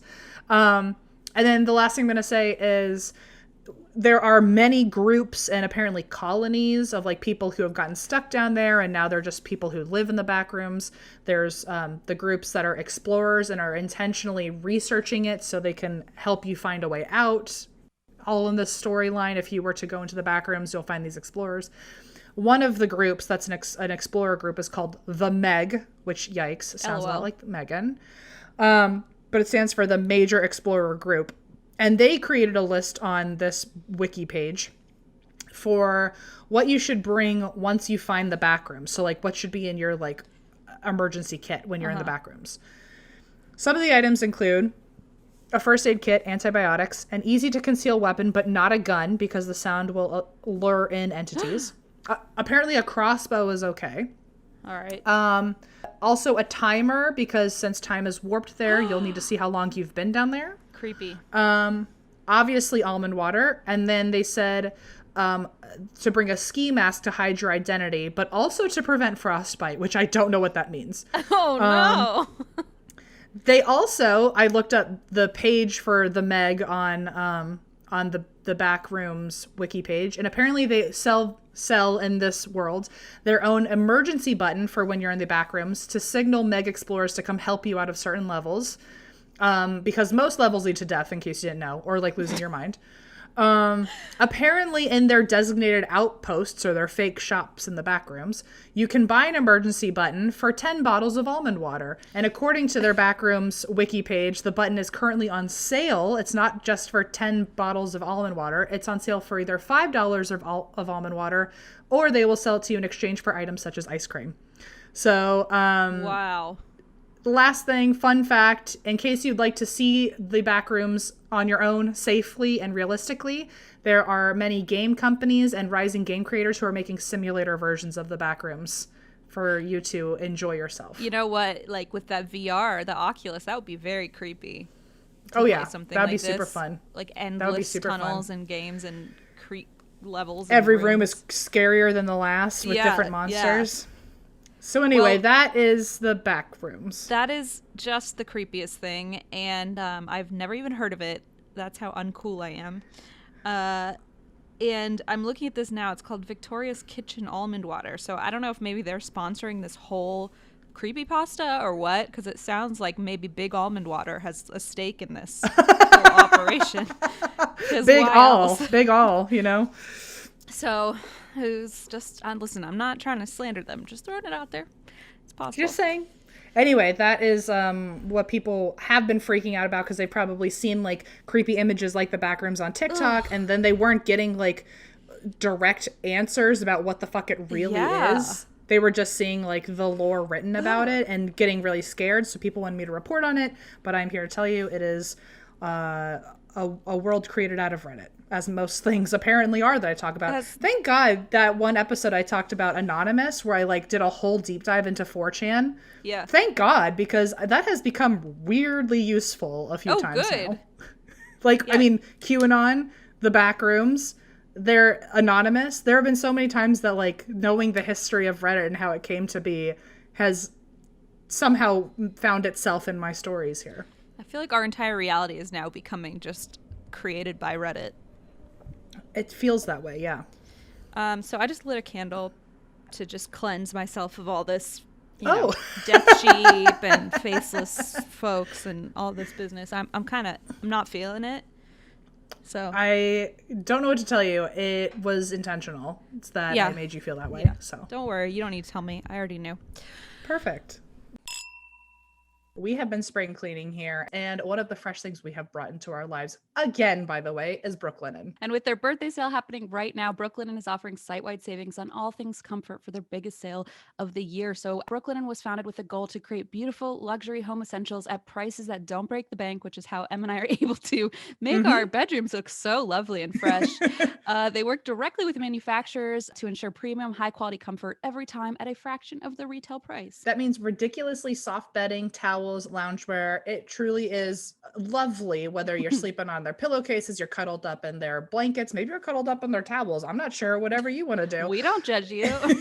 But get everything you need for a spring refresh during Brooklinen's biggest sale of the year. Shop the Brooklinen birthday sale going on right now. And if you're listening to this podcast after the sale ends, don't worry, because you can still go to brooklinen.com and use promo code ATWWD and get $20 off any purchase of $100 or more. That's BROOKLINEN.com and enter promo code ATWWD to get $20 off any purchase of $100 or more. Brooklinen, everything you need to live your most comfortable life. If you're a business owner who's hiring, you are probably facing a lot of challenges when it comes to finding the right person for your role. I know we had that when we were looking for Eva. We wanted someone who liked cats. And no, I'm just kidding. We also wanted someone who worked really hard and did all of our editing. And we found the perfect person, and it was all through ZipRecruiter. Thankfully, we had ZipRecruiter. So that's why hiring can feel like trying to find a needle in a haystack, an Eva in the entire world. Sure, you can post your job to some job board, but then all you can do is hope somebody comes along who fits the bill, which is why you should try ZipRecruiter for free at ZipRecruiter.com/drink. When you post a job on ZipRecruiter, it gets sent out to over 100 top job sites with one click, and then ZipRecruiter's matching technology finds people with the right skills and experience for you and actively invites them to apply. In fact, ZipRecruiter is so effective that 4 out of 5 employers who post on ZipRecruiter get a quality candidate within the first day. I think that happened to us. So while other companies overwhelm you with way too many options, ZipRecruiter finds what you're looking for. And right now you can try ZipRecruiter for free at this web address, ZipRecruiter.com/drink. Once again, remember to go to this unique place, ZipRecruiter.com/DRINK. ZipRecruiter, the smartest way to hire. Well, I have a story for you that I'm excited about because I had no clue about it, and it is just one of these strange one-off stories that you don't necessarily hear much about, but that is just bananas. So this is a story of Abraham Shakespeare. And yes, that is his given name. That is Abraham, a man's name. Shakespeare. It is indeed. And you will hear more about him. So we're going back to 2006. On November 15th, Abraham Shakespeare, a 41-year-old man living in Tampa Bay, Florida, who worked as a casual laborer, just had a normal day. He was, according to the Tampa Bay Times, he was assigned to ride shotgun for a truck driver that day named Michael Ford on an overnight food route to Miami. Basically where they just drop off groceries and food at different stops. And almond milk or almond water at different just outposts. Almond water. Don't you dare say almond milk. We're going to have to bleep that out. I'm so sorry. Sponsored by Almond Water. We weren't sponsored by the dairy version, apparently. The non-dairy version. So they were dropping off almond water at all these different spots, and they made a delivery in Winter Haven, then a Town Star Mini Mart in Lakeland. Nope, sorry, in Frostproof, Florida. There's all sorts of fun names down there. Yeah, wow. And in Lakeland. And then Ford asked Shakespeare, Abraham Shakespeare, if he wanted anything, and Abraham asked for a pair of Quick Picks lottery tickets worth $2. So they're on this drive, and this guy, Ford, is going to run inside the mini mart, and he says, "You want anything?" He says, "Yeah, can you buy me a couple of lotto tickets?" So that night, the lotto numbers came out, and Abraham won big. Oh, how big? So according to the Florida Lotto website, to match all 6 of the jackpot numbers would be a 1 in 22,957,480 statistic, but he had done it. He didn't just win the lottery, he won the jackpot. He won $30 million. Oh, good night. I know, so he won big time. Do you want to guess what the numbers were? Maybe you'll win. I have them here. How many are there? 6? 6. Is 22 one of them? No. Yeah, well, then I'm not going to win. You lose. Is 49 one of them? Nope. Well, neither of us were going to win. Okay, well, they were All 6, 12, 13, 34, 42, and 52. Wow. So he won the lotto, and it was $30 million. He won the jackpot. And according to The Sun, instead of choosing annual payments of $1 million, Abraham opted to a once-off payment of $17 million. So that's like with all the taxes and everything taken out. So he got $17 million handed over to him. So if I'm going to give you, you know how they say like, oh, you know, back in, to give you some context of inflation, like a gallon of milk cost this much back in the 30s versus now. Yeah. So I'm going to give you kind of a little, just a way to kind of comprehend this magnitude of money. So I can't wait. Yeah. So if you're picturing what might $17 million look like, if you went to Zach Bagans' Haunted Museum merch store on his website, you'd be able to buy 1,708,543 copies of his new CD Necrofusion. Stop it! Which retails for $9.99. So if that's something you'd like to purchase. How much to purchase the Haunted Mansion? How much to purchase Zach Bagans? Oh, probably. He's priceless. Now you know what? More than $17 million. Yeah, that's he's more than 17. Worth every penny in my eyes. Every penny. So this was obviously a game changer for Abraham. He had been born in Sebring, Florida in 1966 and had dropped out of school after the 7th grade. He was at a state-run juvenile detention center from ages 13 to 18. He was never taught to read or write. He had no car, no credit card. He was making $8 an hour. And the Tampa Bay Times tells us that, quote, he had a long criminal record. Mostly he loitered, he drove when he wasn't allowed to drive, he stole, he hit people, and later he didn't pay for the child he fathered. He went to prison twice. After he got out in 1995, he lived with his mother. So that was his background, and when he collected his winnings, he said, I don't have to struggle no more, and he put that ethos to practice straight away. And despite this kind of checkered background, you might say, he was an extremely generous man, and pretty much immediately, tried to make it right with everybody that he felt that he owed. Oh, okay. Yeah. So when the government called upon the almost $9,000 in child support he owed, for example, he paid that and then put $1 million in a trust fund for his son.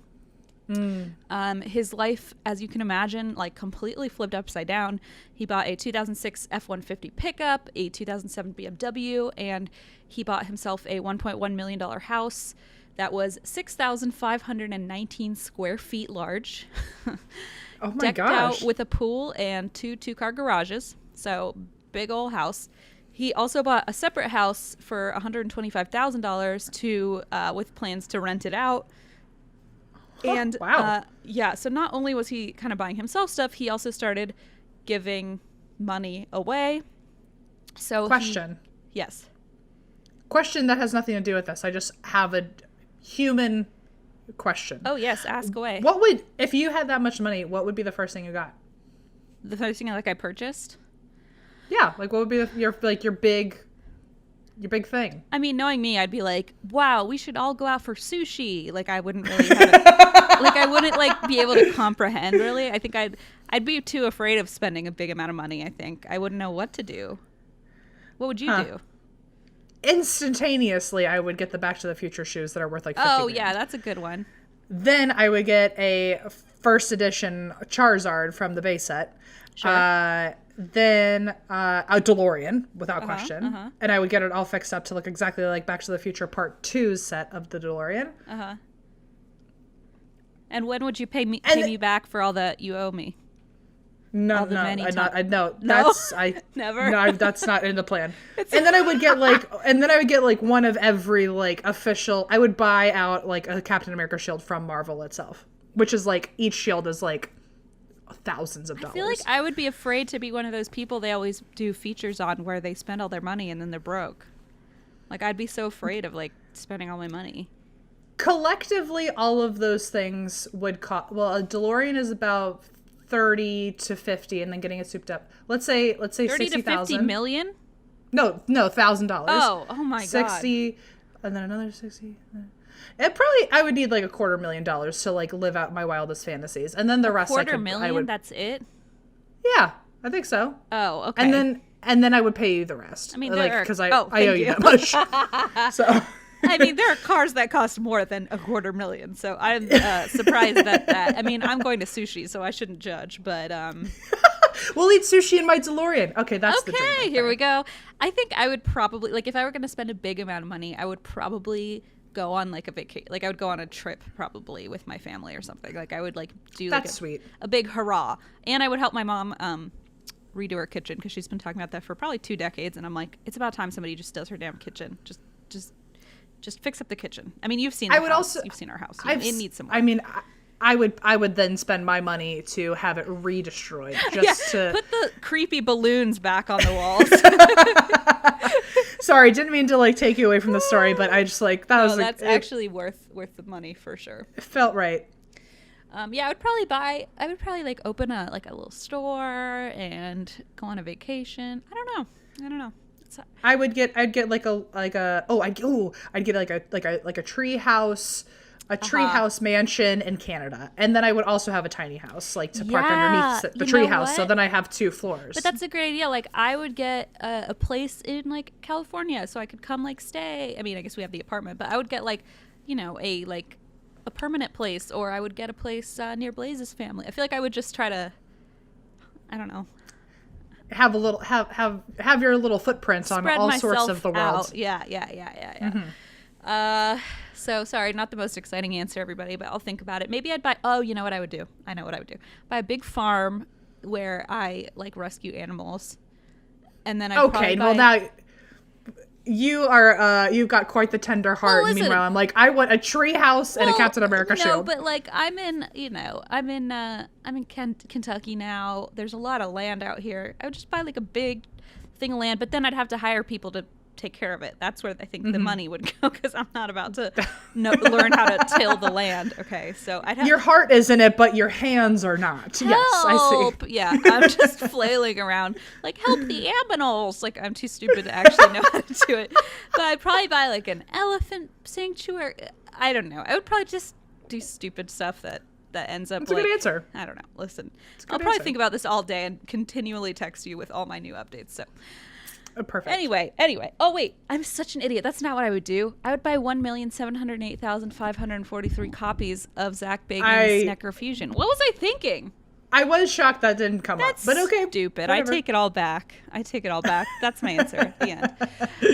Anyway, so he starts buying. He buys himself 2 cars. He buys himself a house. Makes sense. A rental property. And he decides to start paying back the people that he felt had looked out for him and cared for him throughout his life. So with that in mind, his stepfather got $1 million. His 3 stepsisters each got $250,000. And he paid off his friend's $185,000 mortgage. Nice. Yeah, he's very generous, like right away. He gave his brother's son's best friend $40,000. Damn. I know. That's a good friend of my son, that's apparently. 3 degrees removed somehow, and you're still... Man, that must have been a smooth-talking son of a friend of a I know. He paid $60,000 of a mortgage for a man whose last name he didn't even know. He paid off $53,000 of a mortgage for a man, as Abraham put it, out of the neighborhood who he'd been knowing for a few years. So just kind of people around in his life he was starting to pay back or at least support financially. And then he even started paying for people's funerals. If they couldn't afford their family members' funerals, he started paying for those as well. And Polk County Sheriff Grad Judd would later comment that it became common knowledge that people were tugging on him for money, so much so that people even began lining up outside of his house to try to talk to him, which again is what you hear, that if you win the lottery, don't announce it. You immediately is what I've heard. I mean, not that I have plans to win the lottery. I've heard the same thing too. Like, just don't tell anyone, because like, even if you're trying to be wonderful and helpful, like there's going to be people who take advantage of it. Always people. And like, especially if you have a hard time saying no. And you know, people and people who just have bad intentions. And I think the thing that I've heard, at least, so everybody listening out there, Google this before you take my advice, but if you do win the lottery, I've heard that you should immediately hire a financial person to take that money and keep it and be careful with it, because it's so easy to just like not know. I mean, even when we started our business and we started like making money up for ourselves rather than like a job, we were like, help, what are taxes? Like, it's so confusing. It's like, oh no, the responsibility is outrageous. It is, and that's not even a million, let alone 17 million, you know. Yeah, no. So I can't fathom. But yeah, they say like find somebody like professional, not a haunted H&R Block, like a real real financial office that can like be responsible and help you. And also I feel like that would be a good way to say, you know, if your brother's cousin's daughter's dog needed $2 million, you could be like, oh, I'm sorry, you know, my financial manager is handling it, I can't. So I feel like that's a good scapegoat. Yeah. This is me giving lottery advice to people. You're giving really good, sound financial advice. We'll have to call Leo later and be like, did everything Christine say make sense? He's going to be like, actually, we've been fielding calls from lawyers. You're really fucking shit up. Stop telling people what to do with their money. We don't want to help you anymore. Actually, we've already discontinued working with you as a client. Oh, good luck with taxes next year. Yeah, good luck. We already know you're going to be in jail. Okay. So anyway, people were lining up outside his house, and because they knew, hey, this guy's just handing out money. Like, I can ask him for money. He'll hand me money. So one of the people to hop on the bandwagon was Abraham's colleague, the man who had actually bought the ticket, Michael Ford, who they had been on that car ride together, dropping off Almond Water at all the Quickie Marts. I remember. Yeah, so he actually decided in April 2007 to make the claim that Abraham was a liar and a thief and had stolen the lotto ticket out of his own bag or out of his own wallet. Yeah, so smooth move.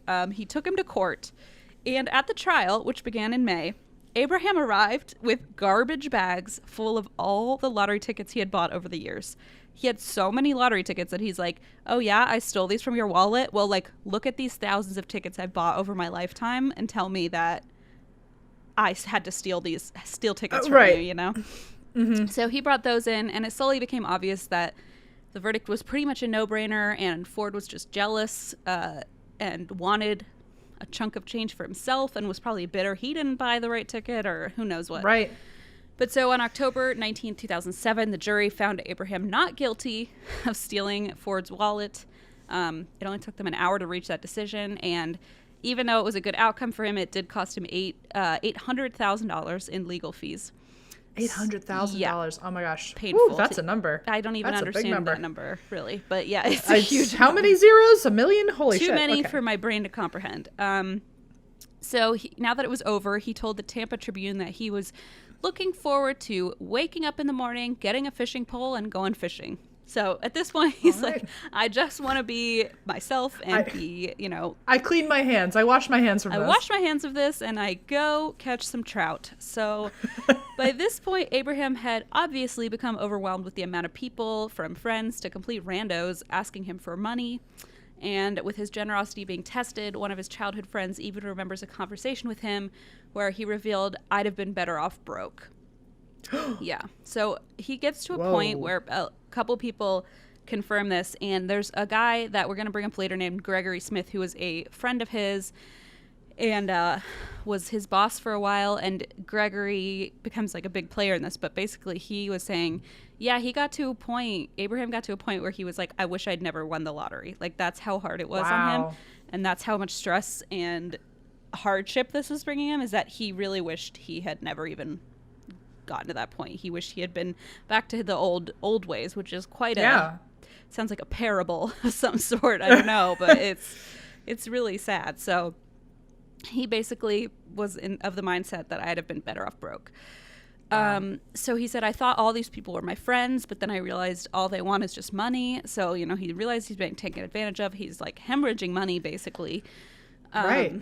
And one stranger who had found out about this generous lotto winner, here we go.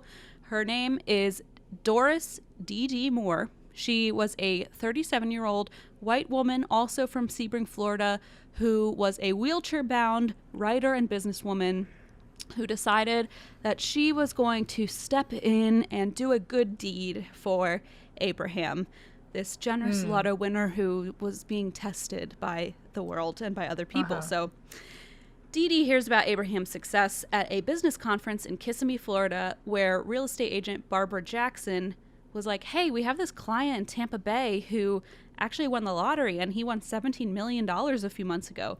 So Dee Dee's like, ding, ding, ding. You need to put me in contact with this guy because I want to write a book about him. So, okay, sure, whatever. So this Barbara woman puts Dee Dee in touch with this man, Abraham. And they agree to set up a meeting, and they decide to meet at Abraham's house. And this is pretty much immediately where the red flags begin waving, because the agent later recalled to the Tampa Bay Times, quote, when Dee Dee came to the house, she jumped out of a Hummer walking. She said she had healed herself from the car accident that had put her in a wheelchair through scuba therapy. Okay. I don't know enough about having your legs not work and then you do scuba, and then I feel like it doesn't sound right. It doesn't sound. Well, what you don't understand is that it was scuba in almond water, not regular water. And that is a healing property, as I've learned. That's exactly right. So yeah, you take a little diveroo into some almond water, and those legs be fixed right up. Mm-hmm. So she comes running out of this Hummer, and she's like, oh, yeah, don't worry, I took scuba therapy, and I'm better. And it's like, okay, weird. All of a sudden, I want to take scuba therapy and figure out what was wrong the whole time, and I didn't even notice it until I do scuba, and then all of a sudden, I'm 100 times a better version of myself. All of a sudden, you'll be explaining black holes and quantum physics, and we'll all be like, wow, the next genius on this planet. Also, because I did not mean that she's better because she can walk now. That is not how I meant that. That felt like it sounded off. Don't worry, because she was not actually wheelchair. I just meant let me go scuba dive and then see if I can sleep less than 12 hours a day. Something let's see how does it manifest in every person? It's scuba therapy. It's not magic. Okay, I wouldn't expect so much. You're right. I'm sorry. It has miraculous healing properties, but not that extensive. You know what? It was too much. It was too much. You're right. Man.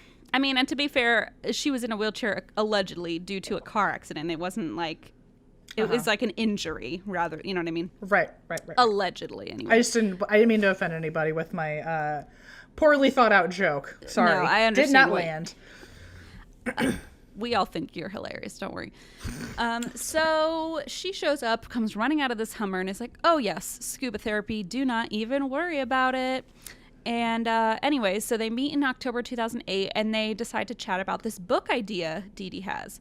Okay. But then she suddenly decides she has a bigger calling in this whole scenario. Scuba? Is it scuba? Is it almond water? Scuba therapy! No. She's like, I have a great investment opportunity, sharks. It's called almond water. So she decides she has a bigger calling, and she can do so much more for this poor man as a businesswoman herself. Yikes. So she has heard about Abraham's generosity that has been taken advantage of, and the fact that he spent a lot of his winnings already. And she decides, you know what? I'm going to extend the generosity back to you with all of my extensive business management skills. So they agree that Abraham would allow Dee Dee to live in his house rent-free in exchange for her, quote-unquote, business management. Ugh, okay, here we go. Yeah. Yep. I see where it's going, and I don't like it. Yeah, it's not good. It's red flags galore. So with that in mind, Abraham signs his houses over to Dee Dee's company, American Medical Professionals, LLC, which sounds like the most generic company name ever. And in January 2009, he gives her ownership of all of his outstanding loans, which amount to $400,000. And Dee Dee claims this is to ensure that Abraham doesn't get screwed over by people again. But from a police perspective, the first notable event to come out of this new relationship occurs in November of 2009. So, November 9th, 2009, a man named Cedric Edom reports to police that his cousin Abraham is missing. Ugh. Yeah. So, what's even more bizarre is that Cedric hadn't seen Abraham since April of that year.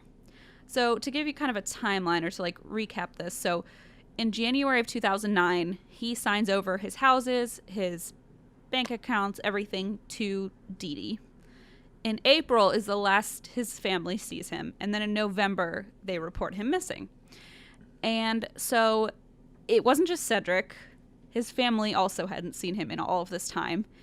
But they kind of didn't think much of it because they thought like he was out traveling. I mean, he just won $17 million. They're thinking like, oh, I'm sure he has stuff See going you never. on. Yeah, right? Me. Like, yeah. You're at your what did I say? I was going to buy a house in, I don't know. I'll come up with something better than Connecticut and California. Okay. Maybe Canada? I don't know. That's your house. That's your tree house. I know. Can you imagine if you bought a tree house and I'm like, hi, I'm your neighbor? You'd be like, oh no, I left the country. I'd be like, I would close the blinds, aka the leaves of my tree house. I would pull like one leaf at a time and try to hide from me. I'd crisscross the branches until you were no more. Oh my God. You'd put a bunch of rose bushes so the thorns would keep me from entering. Yeah, so basically they're thinking, oh, he's probably just running around with his money and trying to kind of get away from all this stress and all these people who keep asking him for stuff. So they didn't really think much of it for a while. And his friends had remained in contact with him via text. So they thought, well, like, we're talking to him just because we haven't seen him. Everything's fine. Mm-hmm. And another person who had heard from him was his mom, Elizabeth Walker. So a couple months ago in August, Abraham had sent her a card for her birthday, which had included a cross, a $100 note, and Abraham's signature in his all-capital handwriting that he was known for. Okay. And everyone up until this point just assumed he had been trying to escape all the people who were taking advantage of him and calling him constantly, literally lining up outside his house. So they just thought, okay, he's probably just, taking a break from the world. Sure. So they thought there was another incident that happened around this time, which is that he had a second son born to a much younger woman that had sort of spiraled him into this frenzy because he did not see it coming. It wasn't part of his plans. And they thought maybe, this happened, all this stress, and he just decided to take time off and go elsewhere. So in an interview, Dee Dee revealed to officers, don't worry, he wanted to be missing. Okay. Wow. I'm sure every serial killer has wanted to try that one out about a victim. Can you imagine? Like, you can't come up with anything better than that. She says he wanted to be missing. He was off enjoying a holiday, and he had actually recently talked to her about traveling to the Caribbean Sea. And they're like, oh, yeah? And she's like, oh, interestingly enough, I actually have a video of it. And they're like, a video? And she's like, yes, let me play you this videotape. So she has a video that she had filmed earlier in the year, and this is the conversation. And they do play it in, like, the 2020 episode I watched. It goes as follows. Dee Dee says, do you get tired of people asking you for money? You're just ready to start living your life, huh? He responds, they don't take no for an answer. She says, so where do you want to go? He says, it don't matter to me. I'm not a picky person. She says, California? Foreign country? Cozumel? Are you going to miss your home? And he said, if I miss it, but life goes on. And so she's like, see, he wanted to leave and I video recorded it. And they're like, why did you video record it? Yeah. Like, was this like off the cuff? Like she left the camera on the counter by accident, or was she like, she was like holding lights it in action? Oh. Yeah, she's holding it. And it's so sketchy because you can't even tell if he knows he's being filmed. It's sort of like this shaky, like, so tell me, do you want to leave this country forever? It's so I'm calling it now premeditated murder. Yes, it's premeditated fully, because it's like, oh, I have a video of him saying he wants to leave the country. First of all, what weird odds that you happen to videotape this moment. Second of all, in the video, you're going, do you want to leave the country? Do you want to escape? Yeah. Do you want to get away? Like throwing him low ball leading questions. the witness. Yeah. Exactly. So let's see. She's like, no, this is proof that he wanted to be missing. So friends and family start to become more suspicious. And one friend said, it would be amazing to me if he just up and left. It was so out of character for the man who used to show up at the Super Choice supermarket every day. So this guy had a life here. He was going to the supermarket every day. He had friends, and they were like, I mean, I know he, won all this money, but it just doesn't strike me as someone who would just peace out on his whole life. Right. But, I guess it happened. So nobody quite knew. But in December, Abraham's mom received a more detailed letter from Abraham explaining that he was fine and that he liked being missing. Okay. I beg to differ, but okay. Yeah, so on the surface, like, maybe a letter like this would be comforting, but instead it was immediately disconcerting to all of his family and friends because, remember, he had never learned to read or write. Oh, that is a red flag. Red flag. That's a bright red flag. Yeah, that's a hot pink red flag. Hot white. It is. It goes back to white all of a sudden. Burning. Yeah. Hang on. It's actually a pile of ashes. It was so hot that it just melted. It's actually a bolt of lightning from the sky. We were all being smited. Yeah. So his mom is like, okay, I got this and his poor mother, she's like in her 70s. She's just worried about her son. She gets this birthday card from him and she's like, I guess he's fine. And then she gets this long ass letter and she's like, wait. He didn't know how to read or write. Like he couldn't. Hang on. My son can write. What's going on here? Yeah. Did he learn to do this in Cozumel, maybe? I don't know. Right. And also for someone who's never written, I bet he had beautiful handwriting. Mm-hmm. I know. I mean, even some of his friends were like, yeah, it was weird because he would text me, but like he didn't know how to spell. So like the texts that were coming through were like really well written and like it's just not how he wrote. Wow. So just all very fishy. And so, this is when they were like, uh-oh, something is wrong. But what followed in December of 2009 was a call that Abraham made to his mother. That, quote unquote, Abraham made to his mother, where he spoke to her on the phone and said, don't worry, I'm fine, everything is fine.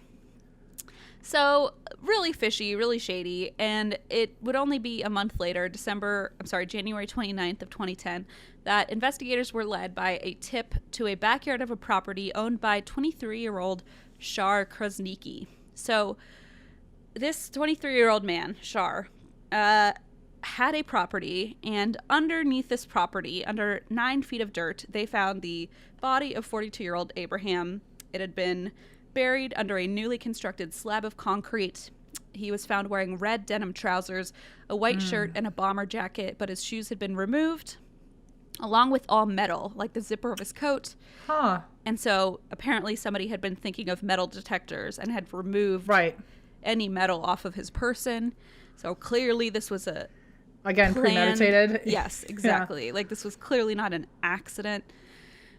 So Dr. Dolette White, who is an assistant medical examiner, would discover in Abraham's autopsy that his body was mummified, partially skeletonized, and that he had been underground for a few months. Oh, wow. Yeah. Well, I'm not so surprised, but just what a shame. Yeah, it is a shame. It's really... Especially he was such a nice guy. He was just trying to help everybody. I mean... It truly is like... oh my god, I almost said Shakespearean. It truly is like very fucking tragic. It's like something good happens and just downhill curse all the way until the end.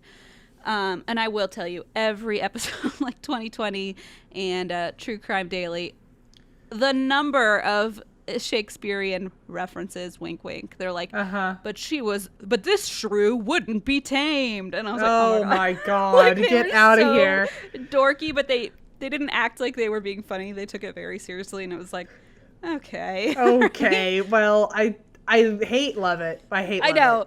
I was like amused, but I was like, "Oh, are we not laughing at that?" Okay, I'm like, if I didn't need this for my own research, I'd be really impressed. Yeah, yeah, exactly. This shrew wouldn't be tamed. So, yeah. Anyway, so they find his body, obviously extremely tragic. He had been down there for months, and 2 bullets were found lodged near his spine and his heart. So he had been shot twice. Jeez. So now you're thinking, who is Shar Krasniqi, this random dude? Well, my friends, it turns out Shar was the boyfriend of none other than a certain Doris Dd Moore. Okay. Well, yeah. That's her boyfriend. So that being said, Dd claimed to be just as surprised as anyone else that her boyfriend had the body of her friend Abraham in his backyard. Guffaw. Egad. Egad. Well, I guess guffaw means to laugh, doesn't it? But egad is good. Egad is excellent. Egad. So she is shocked, but then she's like, well, maybe it was drug dealers, and also maybe it was his lawyer who killed him. So she just starts spiraling into all these potential things of what could have happened. Yeah. She even blames her own 14-year-old son and says, well, maybe he shot him. That's a toxic relationship right there. Blame your child, but not your boyfriend. Thanks, okay, Mom. Yeah, wow. So then she suggested, well, maybe I had something to do with it, but it was self-defense. She's all over the place. So on February 2nd, 2010, Dd Moore was taken into custody and charged as an accessory after the fact, although Dd continued to assert that, quote, the money was like a curse to him, and now it's become a curse to me. God knows I would never take another human being's life. Ugh. And, that's why I made my boyfriend do it. Well, I'll give you some more details. Uh-oh. So we got some more details here that suggest otherwise, Miss Dd, that maybe you are full of shit, is another way of saying that. So now is where we do Act 3, the curtain kind of... I see what you did there, the Act 3. Clap, and then maybe get a gin and tonic refill. I'll sit back down. I get my Raisinets, a Sprite. You get the Raisinets and a Sierra Mist. I grab my large vodka, and we sit down, and we're ready for Act 3, where everything comes to a head. Oh, we beat the bathroom line. Oh my gosh! Now we can just sit here and get back to our texts real quick. Check the playbill. Yeah, just check I know. A few things. Make sure the babysitter's, watching Geo, and everything's fine. Yeah. So we're back in Act 3, and this is where shit's gonna go down. So. As a recap, we remember Abraham won the lottery November of 2006. January 2009, he transferred his home over to Dd. And turns out that wasn't the only thing that she was transferring, because all of his financial assets started to slowly trickle into her account as well. So while she's, quote unquote, being his financial manager, it's not just, his house that she's taking over. It's just slowly she's taking money straight out of his bank account. Sure. Yeah. It turns out that the following month, like the month after he had signed over his house to her, she bought a Chevy Corvette for her boyfriend, which came out to $70,000. Casual, damn. Woohoo! And a week later, she bought a 2009 Hummer priced at $90,000 for herself. Didn't she already have a fucking Hummer? Yeah. So she had 2. Now she has 2 Hummers. It's a new Hummer. Oh, right. Okay, the other one was... She bought a 2009 Hummer. I'm sorry. The first one was a 2008. It was too grody now. Got it. Yeah. What do you think? She's being caught dead scuba diving in that thing? I don't think so. She paid for both with a cashier's check from her business account. In other words, she's transferring hundreds of thousands of dollars into her own account from him. And it would later be revealed by her ex-husband's videotaped interview that Dd then, quote, asked him to dig a hole on her property with a backhoe that April so she could hide chunks of concrete from a building inspector. Oh. He said, she called me one afternoon, wanted me to come dig that hole. She told me she was going to put concrete and stuff in it, said James Moore. I left. She called me back later, asked me to come and fill it in, and that's what I did. Moore said he knew nothing about Abraham's murder or details of his ex-wife's relationship with Abraham. I've never met the man, he said. I've never seen the man. I never put no body in a hole. Okay. So that's where we stand. He dug the hole, but he's like, she told me she was putting trash in it. I didn't know there was going to be a body in it. I feel like if anyone asked me to dig that big of a hole, I'd be confused. I guess I wouldn't ask. I would wonder, but I wouldn't ask. Yeah, it depends. I wouldn't do it because I don't know how, but that's a different story. Like, I don't know how to fuck to build a big dig hole. If I had to dig something that looked eerily life-sized, body-shaped, I think I would play dumb, and then I would, like, go tell the police anonymously, be like, just so we all know, I dug a hole. I don't know what's going in it, but it was a specific size, and I would never dig the hole. I'd be like, sure, I'll do it tomorrow, and then I'd go to the police and be like, she wants me to dig a hole. Can you check? Because I don't want to dig the hole, so if you could find some criminal activity and I don't need to dig the hole, that would be ideal for me. Can you imagine if she really just wanted him to dig a hole and the police fucking showed up that morning? The police are like, what are you doing? And then the police leave, and then the two of you are just stuck looking at each other, and she's like, so you thought I was a murderer? And he was like, I'll dig the hole for free now. I'm sorry. She's like, I was just going to put trash in here, but okay. Thanks. That shows what you think of me. So, yes, he dug a hole, and he was like, what the hell? I had no idea that's what it was for. And it was later found that the timeline would sync up with the timeline of the murder, obviously. Right. So, as I mentioned earlier, the last his family had seen of him was April of 2009, but his cousin hadn't reported him missing until November. So, it turns out that months-long span is probably testament to Dee Dee's keeping up with his cell phone. So, basically... During these months, she would send text messages to friends and relatives, and friends, like I said, would later claim, like, that's weird, they didn't sound like him because he didn't know how to spell, so this was, like, really well written. It's not how Abraham used to write. And if big questions ever came up in the text, she just, like, stopped responding. And after reporting his cousin is missing, Cedric revealed to police that Dee Dee had actually paid him $5,000 to hand over a birthday card to Abraham's mom that August, pretending it was from Abraham. Wow. So Cedric was like, well, I think the jury, not the jury, that's not the right word, but like the basically the consensus ended up being that he did that because a lot of people assumed he was fine, and Dee Dee was insisting, like, no, he really is just traveling. But could you just, like, give this card to his mom to make her feel better that, like, nothing's wrong? And so he, like, took the money and did it, but then he was like, I don't know, something feels weird about this. So he told police, hey, just a heads up, like, she had me do this, and something feels off. Good. Yeah. See something, say something. Take the money first, then say something. No, I'm just kidding. Yeah, that's not my advice. Get paid, and then blab. Yeah. Get paid, then blab. And turn on your alarm because I don't trust that people aren't going to try and come after you. Let's see. So, so he brought Abraham's mom a birthday card from him, and that was the card that I mentioned earlier that she had received that was signed with the $100 bill and a cross. So after Cedric filed the report for his missing cousin in November and investigators began their work on the case, Dee Dee quickly took action. So it turns out that the month after Abraham was reported missing, she sold her friend her recently bought Hummer for $49,000. And remember, she paid $90,000 for it. Damn. So she just handed it off for like $50,000 because she said she was in need of quick cash. Okay. And around this time, a new main character steps onto the scene. And I alluded to him a little bit earlier, but his name is Gregory Smith. And Gregory is a friend of Abraham's. He owns a local barber shop. And not only was Abraham a good friend of his, but he had also worked odd jobs at the barbershop before he had won, $30 million. Right. Can you imagine a multi-millionaire just doing odd jobs at your barbershop? Okay. So actually, I'll get to that later. But yes, maybe he's a very humble man. Maybe he's just... It's literally what happened. So okay. That's part of his character that we remember. I eat my words. So... Exactly. But before the lottery win, like that was his kind of one of his odd jobs was working at the barbershop, and he was a friend of Gregory's. So they were pretty close, and because he knew Abraham, Gregory also knew Abraham's mother. And Dee Dee knew about this, and she took advantage of this connection. And she asked Gregory to call Abraham's mother on the phone, pretending to be her son.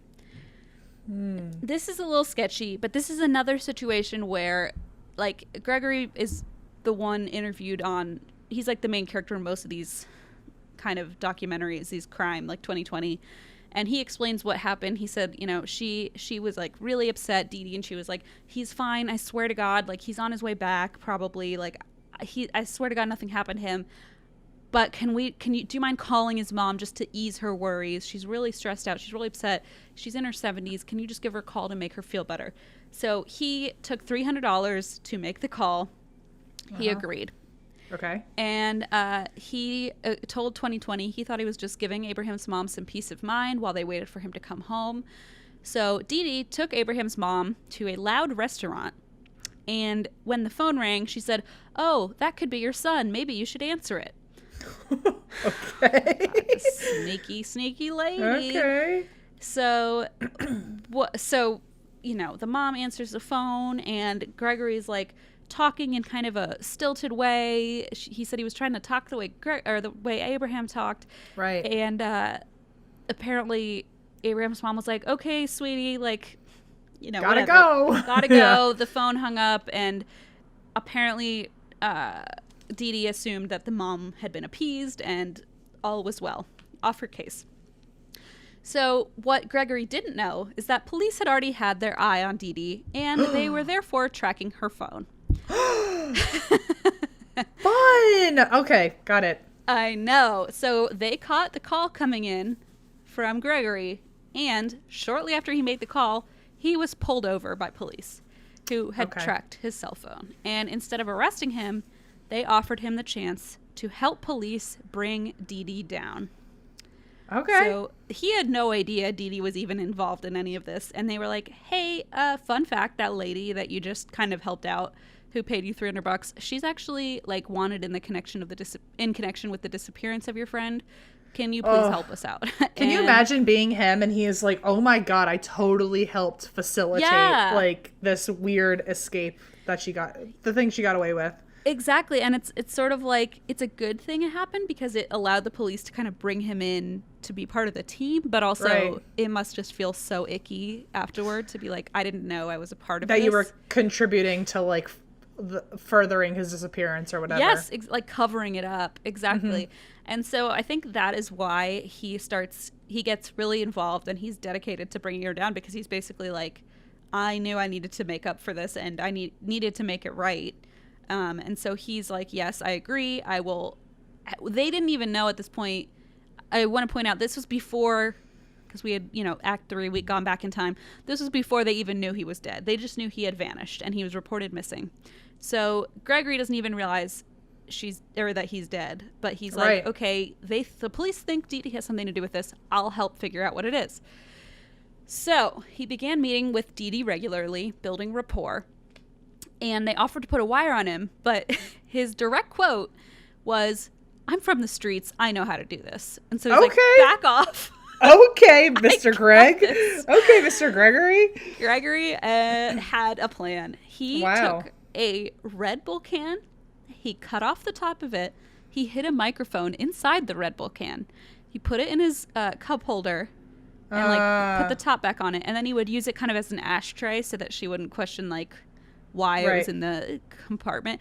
And so he had this just old can, this old Red Bull can, and inside of it was a microphone. So that is pretty old school. That is pretty badass there. Pretty genius. I mean, it's better than being wired up, He just had this little mic in between them, and it worked great. They play all of the conversations and you can hear it. I mean, he did a good job. So they had a ton of meetings. I mean, this whole time she thinks he's on her side. So apparently, what's his name had owed her, sorry, I'm trying to phrase this correctly. There was $63,000 that Gregory owed, I believe, on his house. Okay. And I think Abraham had loaned him that money. And so Dd was basically saying, I will forgive that loan. You won't have to pay me back or pay Abraham back if you help me do this. If you help me.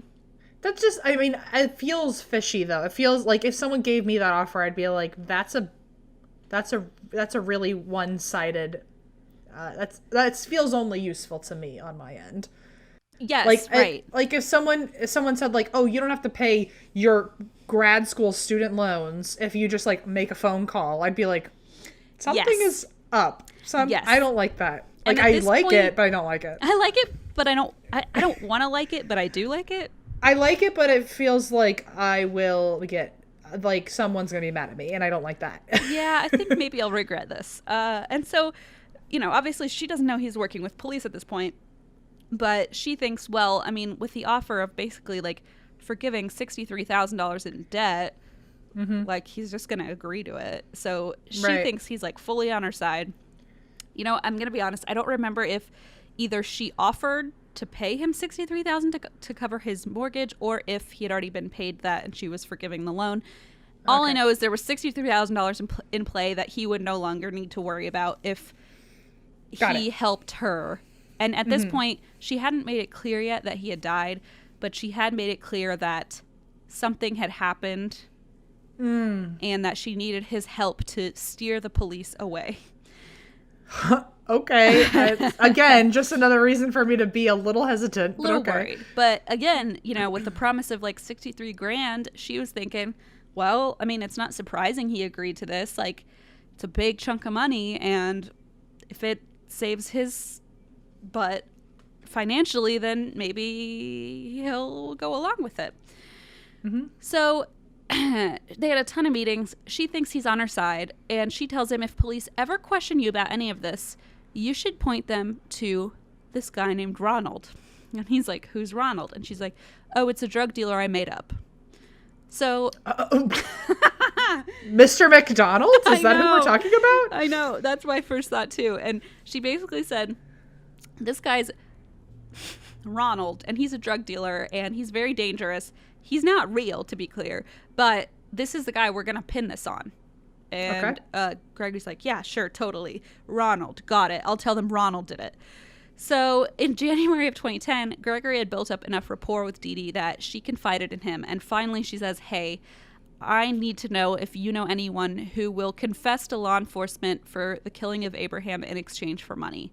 And this is when Greg finally knows, like, okay, Abraham is dead. And obviously it was just a horrible, horrible feeling to know, like, there wasn't even hope left anymore. He was definitely dead. And he said it was really difficult to hear, but it also gave him a way to help Abraham after all the help he had given him during his life. So he was like, okay, this is my chance to I know, it was really sweet. He was like, this is my chance to make it up for him, or make it up to him. So it becomes apparent that he is not the only person Dd Moore had tried to pay to take the fall. She had spent a lot of time by this point trying to find a scapegoat, and when that wasn't working, was looking for someone she could pay to excavate Abraham's body and move it to another location. Oh, God. Okay. Yeah. And she's desperate, which, you know, does not usually lead to a smooth, secretive operation. No. So she tries offering the mother of Abraham's son. So remember how he had fathered another son during this time. Right. So she tried offering the mother of his son a $200,000 house in exchange for telling the police she had seen him recently. Spoiler alert, she ends up testifying in court and being like, this woman's fucking shady as hell. So that didn't work. Gregory seemed to Dd Moore to be a more promising and trustworthy lead. Little did she know. So she was like, I need help. I need you to find somebody to take the fall. And he says, oh, I know just the guy. His name is Mike Smith. Yeah. Okay. I like how she so quickly. I know someone immediately. Don't worry, I've just the guy for this. Mike is just as shady as we are. Don't you worry. His name is Mr. Smith, and by the way, I'm Mr. Smith because I'm Gregory Smith, and also there's now another Mr. Smith. It's just like she's pretty damn stupid. So he goes, "Oh, his name's Mike Smith. This guy's an undercover cop." I think probably none of us are shocked by this, but he's an undercover cop. And he shows up and he's like, yeah, I can do this, you know, and he's wearing a wire. So Mike shows up. He's posing as a jail-bound drug dealer. They meet in a car park, and like I said, Mark is wearing a wire, and this is the conversation that ensues. Dd, this situation has gotten big. I am in way over my head. Undercover officer, we can do this, but I'm going to need a body. Dd, why would you do that, though, for me? Mike, I'm going to prison anyhow. Dd, if you do this, you're going to be a very popular person. You're going to be a legend. Oh my God. Mike, once I go ahead and confess to this shit, they done with you, but they're definitely going to want the body. Dd, okay, deal. Like I said, I know there's a body. I'll fix everything, where he's at and everything. And then what do you want? Mike, $50,000. Dd, okay. So they come to this agreement that Mike would be paid $50,000 to take the fall for Abraham's death. And he said, I'll take that money, go to prison. I'm going to prison anyway, but I want to give that $50,000 to my family. So she believes this story. And 4 days later, they tell her. So at this point, Gregory's telling her, well, we need a weapon. We need to prove that this guy killed him. And we can't prove it without an actual weapon. So she's like, okay, I'll give you the gun. Oh my God. Okay. Idiot. So she shows Gregory Smith and Mike the concrete slab where Abraham is buried. And she also gives him the 38 Smith & Wesson revolver that she had used to kill him. She's immediately arrested. Perfect. And in the investigation, it becomes apparent that this fraudulent behavior had not been a one-off at all. It was discovered that Dee Dee had once come up with a ruse to keep her Lincoln Navigator, which was like, she was behind on insurance payments, so they were going to take it from her. So she comes up with this wonderful plan. Basically, she had someone store the car in a garage in Pasco County. Then she staged a scene where she taped her own wrists, threw herself into a ditch, and claimed, and when she was found by a group of people, she claimed that she had been kidnapped, sexually assaulted, and carjacked by 3 Hispanic men who then stole her Lincoln Navigator. Whoa. She even agreed to a rape exam, but she pleaded no contest for the charge, wound up being guilty for fabricating this whole story, and just got a year of probation. So she already had a shady as fuck history, this lady. Okay. Mm-hmm. So December 10th of 2012, Dd Moore was found guilty of murder, was sentenced to life in prison. I mean, they literally have clips of her talking and saying, like, I have the gun, I'll give it to you. Right. You know, I mean, it's like, how much more... Okay, like, wouldn't you be worried, like, when a guy just shows up and is like, oh yeah, I'll do this for you, I would like $50,000. Like, what? It feels... She's so dumb. I don't know. Maybe I'm not in the right headspace, but it feels like everything you've told me, this entire story, every step of the way felt shady. I don't know how nobody picked up on this. I think she's the only one who didn't realize it, because everyone else is like involved and is like, wow, this lady's just fucking walking her way into prison. Like, she's just blabbing and blabbing. Skipping, hopping all the way to prison. Yeah. So she was sentenced to life in prison without parole.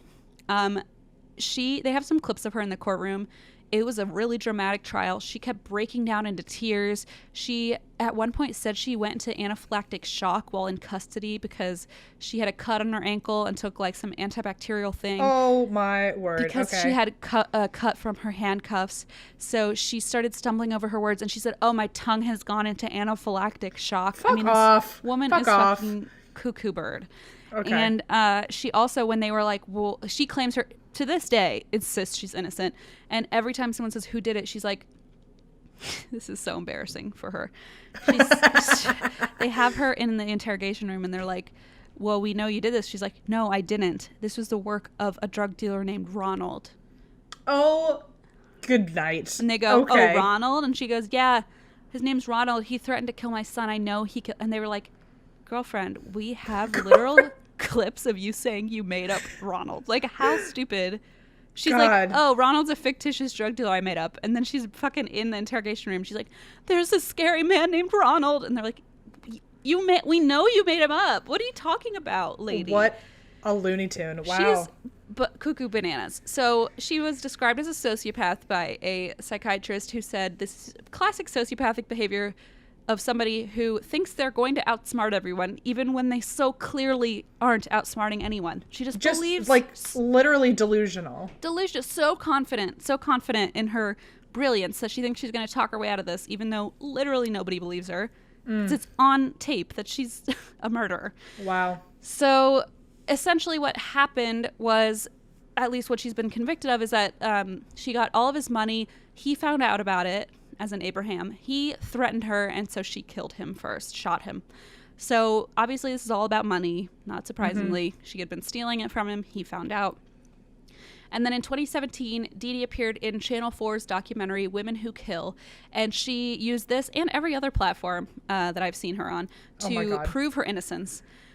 She does these horrible crocodile tears that are just like, I had to mute my laptop. It was so obnoxious. She's like, oh. I mean, she's just like wailing.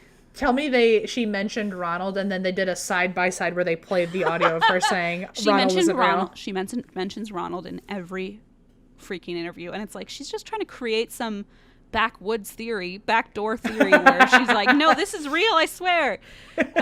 So crazy. So she says, I had money. I didn't need money. I could have made as much money as I wanted.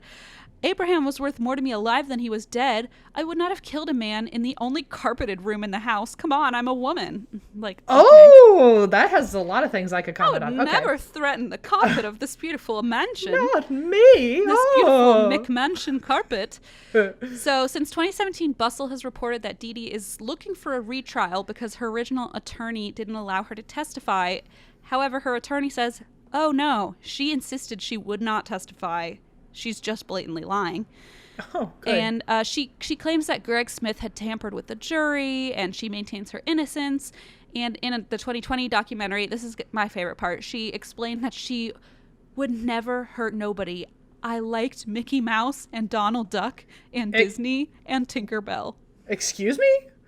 Well, that's how you know. And I liked SpongeBob and time travel and many other, like, what does that mean? What does that fucking mean? She is so Looney Tunes. She's on there going, I could never hurt anyone. I like Disney and Tinkerbell. It's so, like, honestly, it's so infuriating because you're like, I know you murdered this man and you are being a little bitch about it. I mean, it goes to show you that, like, how void of reasoning she is, where if for you to think like, oh, here's how I'll prove I'm not a murderer. I like Tinkerbell. It's like embarrassing. It just proves like you are not on the same realm as everybody else if you think that's what equates to. It's delusional. Yeah, and nobody believes her. Not one person. Nobody even gives her the time of day, and she just is so insistent. She says, I think people who don't believe me are stupid and ignorant and have no brain cells. And I was like, okay. Wow. Okay. Yeah. Well, final.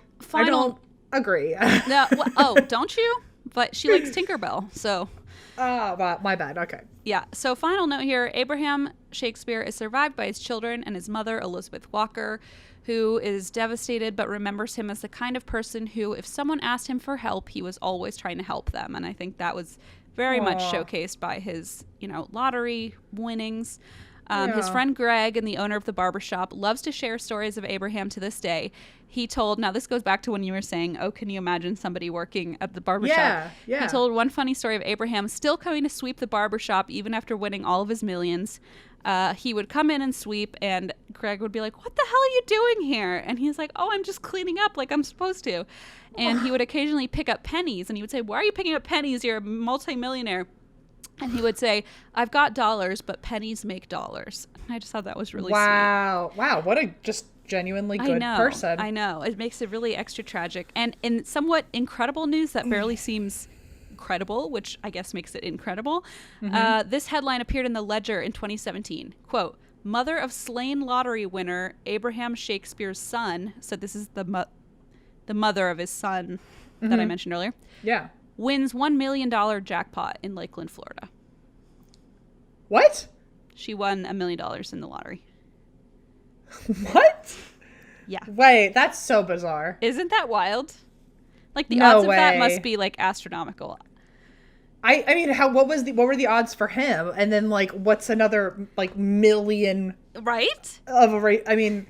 Whoa. Isn't that mind-blowing? And so that, honestly, like, it sounds uplifting, but to me it sounds ominous because of what happened last time somebody in this family won. Yeah, if I won the lottery after, like, my friend Abraham, my relative Abraham did that, I'd be like, oh, we're telling fucking no one. Oh, I'm like, donating this to the Bird Society or whatever exists. The first charity I find. I wash my hands from this. Yeah, so weird coincidence, and that is the story of Abraham Shakespeare. Wow. Well done. That, Wild. Wow. You know what, well, I mean, this is just for me, but the fact that the last thing you said, that she ended up winning the lottery, that's weirder to me than almost everything else in this story. Because statistically, like, that's so out there. That really threw me. Me. Wow. Anyway. Okay. I mean, well done. That's a sad story for him. Like, you never actually, not that you don't ever talk about victims who like were really wonderful people, but he really just sounded like nothing but a kind person. And I know it just makes it extra tragic that like something that was supposed to be so good and exciting was like a curse, was his downfall. Yeah. Yeah, it really sucks. So that's the story of Abraham Shakespeare, and this was it felt like kind of an alternate universe episode. It just felt kind of bizarre. Our story seemed weird, but if you want to learn about our fun announcement, you can go to bit.ly/ and that's why I don't drink, or you could vote for us for the Webbies, bit.ly/ATWWD vote. You could do whatever you want. You could go buy a lotto ticket. Do both. Also get a lottery ticket, and then if you win, don't tell anyone. Don't tell anyone. Except us. We would like Patreon donors to tell us if you win the lottery. Just kidding. Thank you so much, everyone, and we'll see you next week for my lucky episode 222. Yay! Can't wait. And that's why we drink.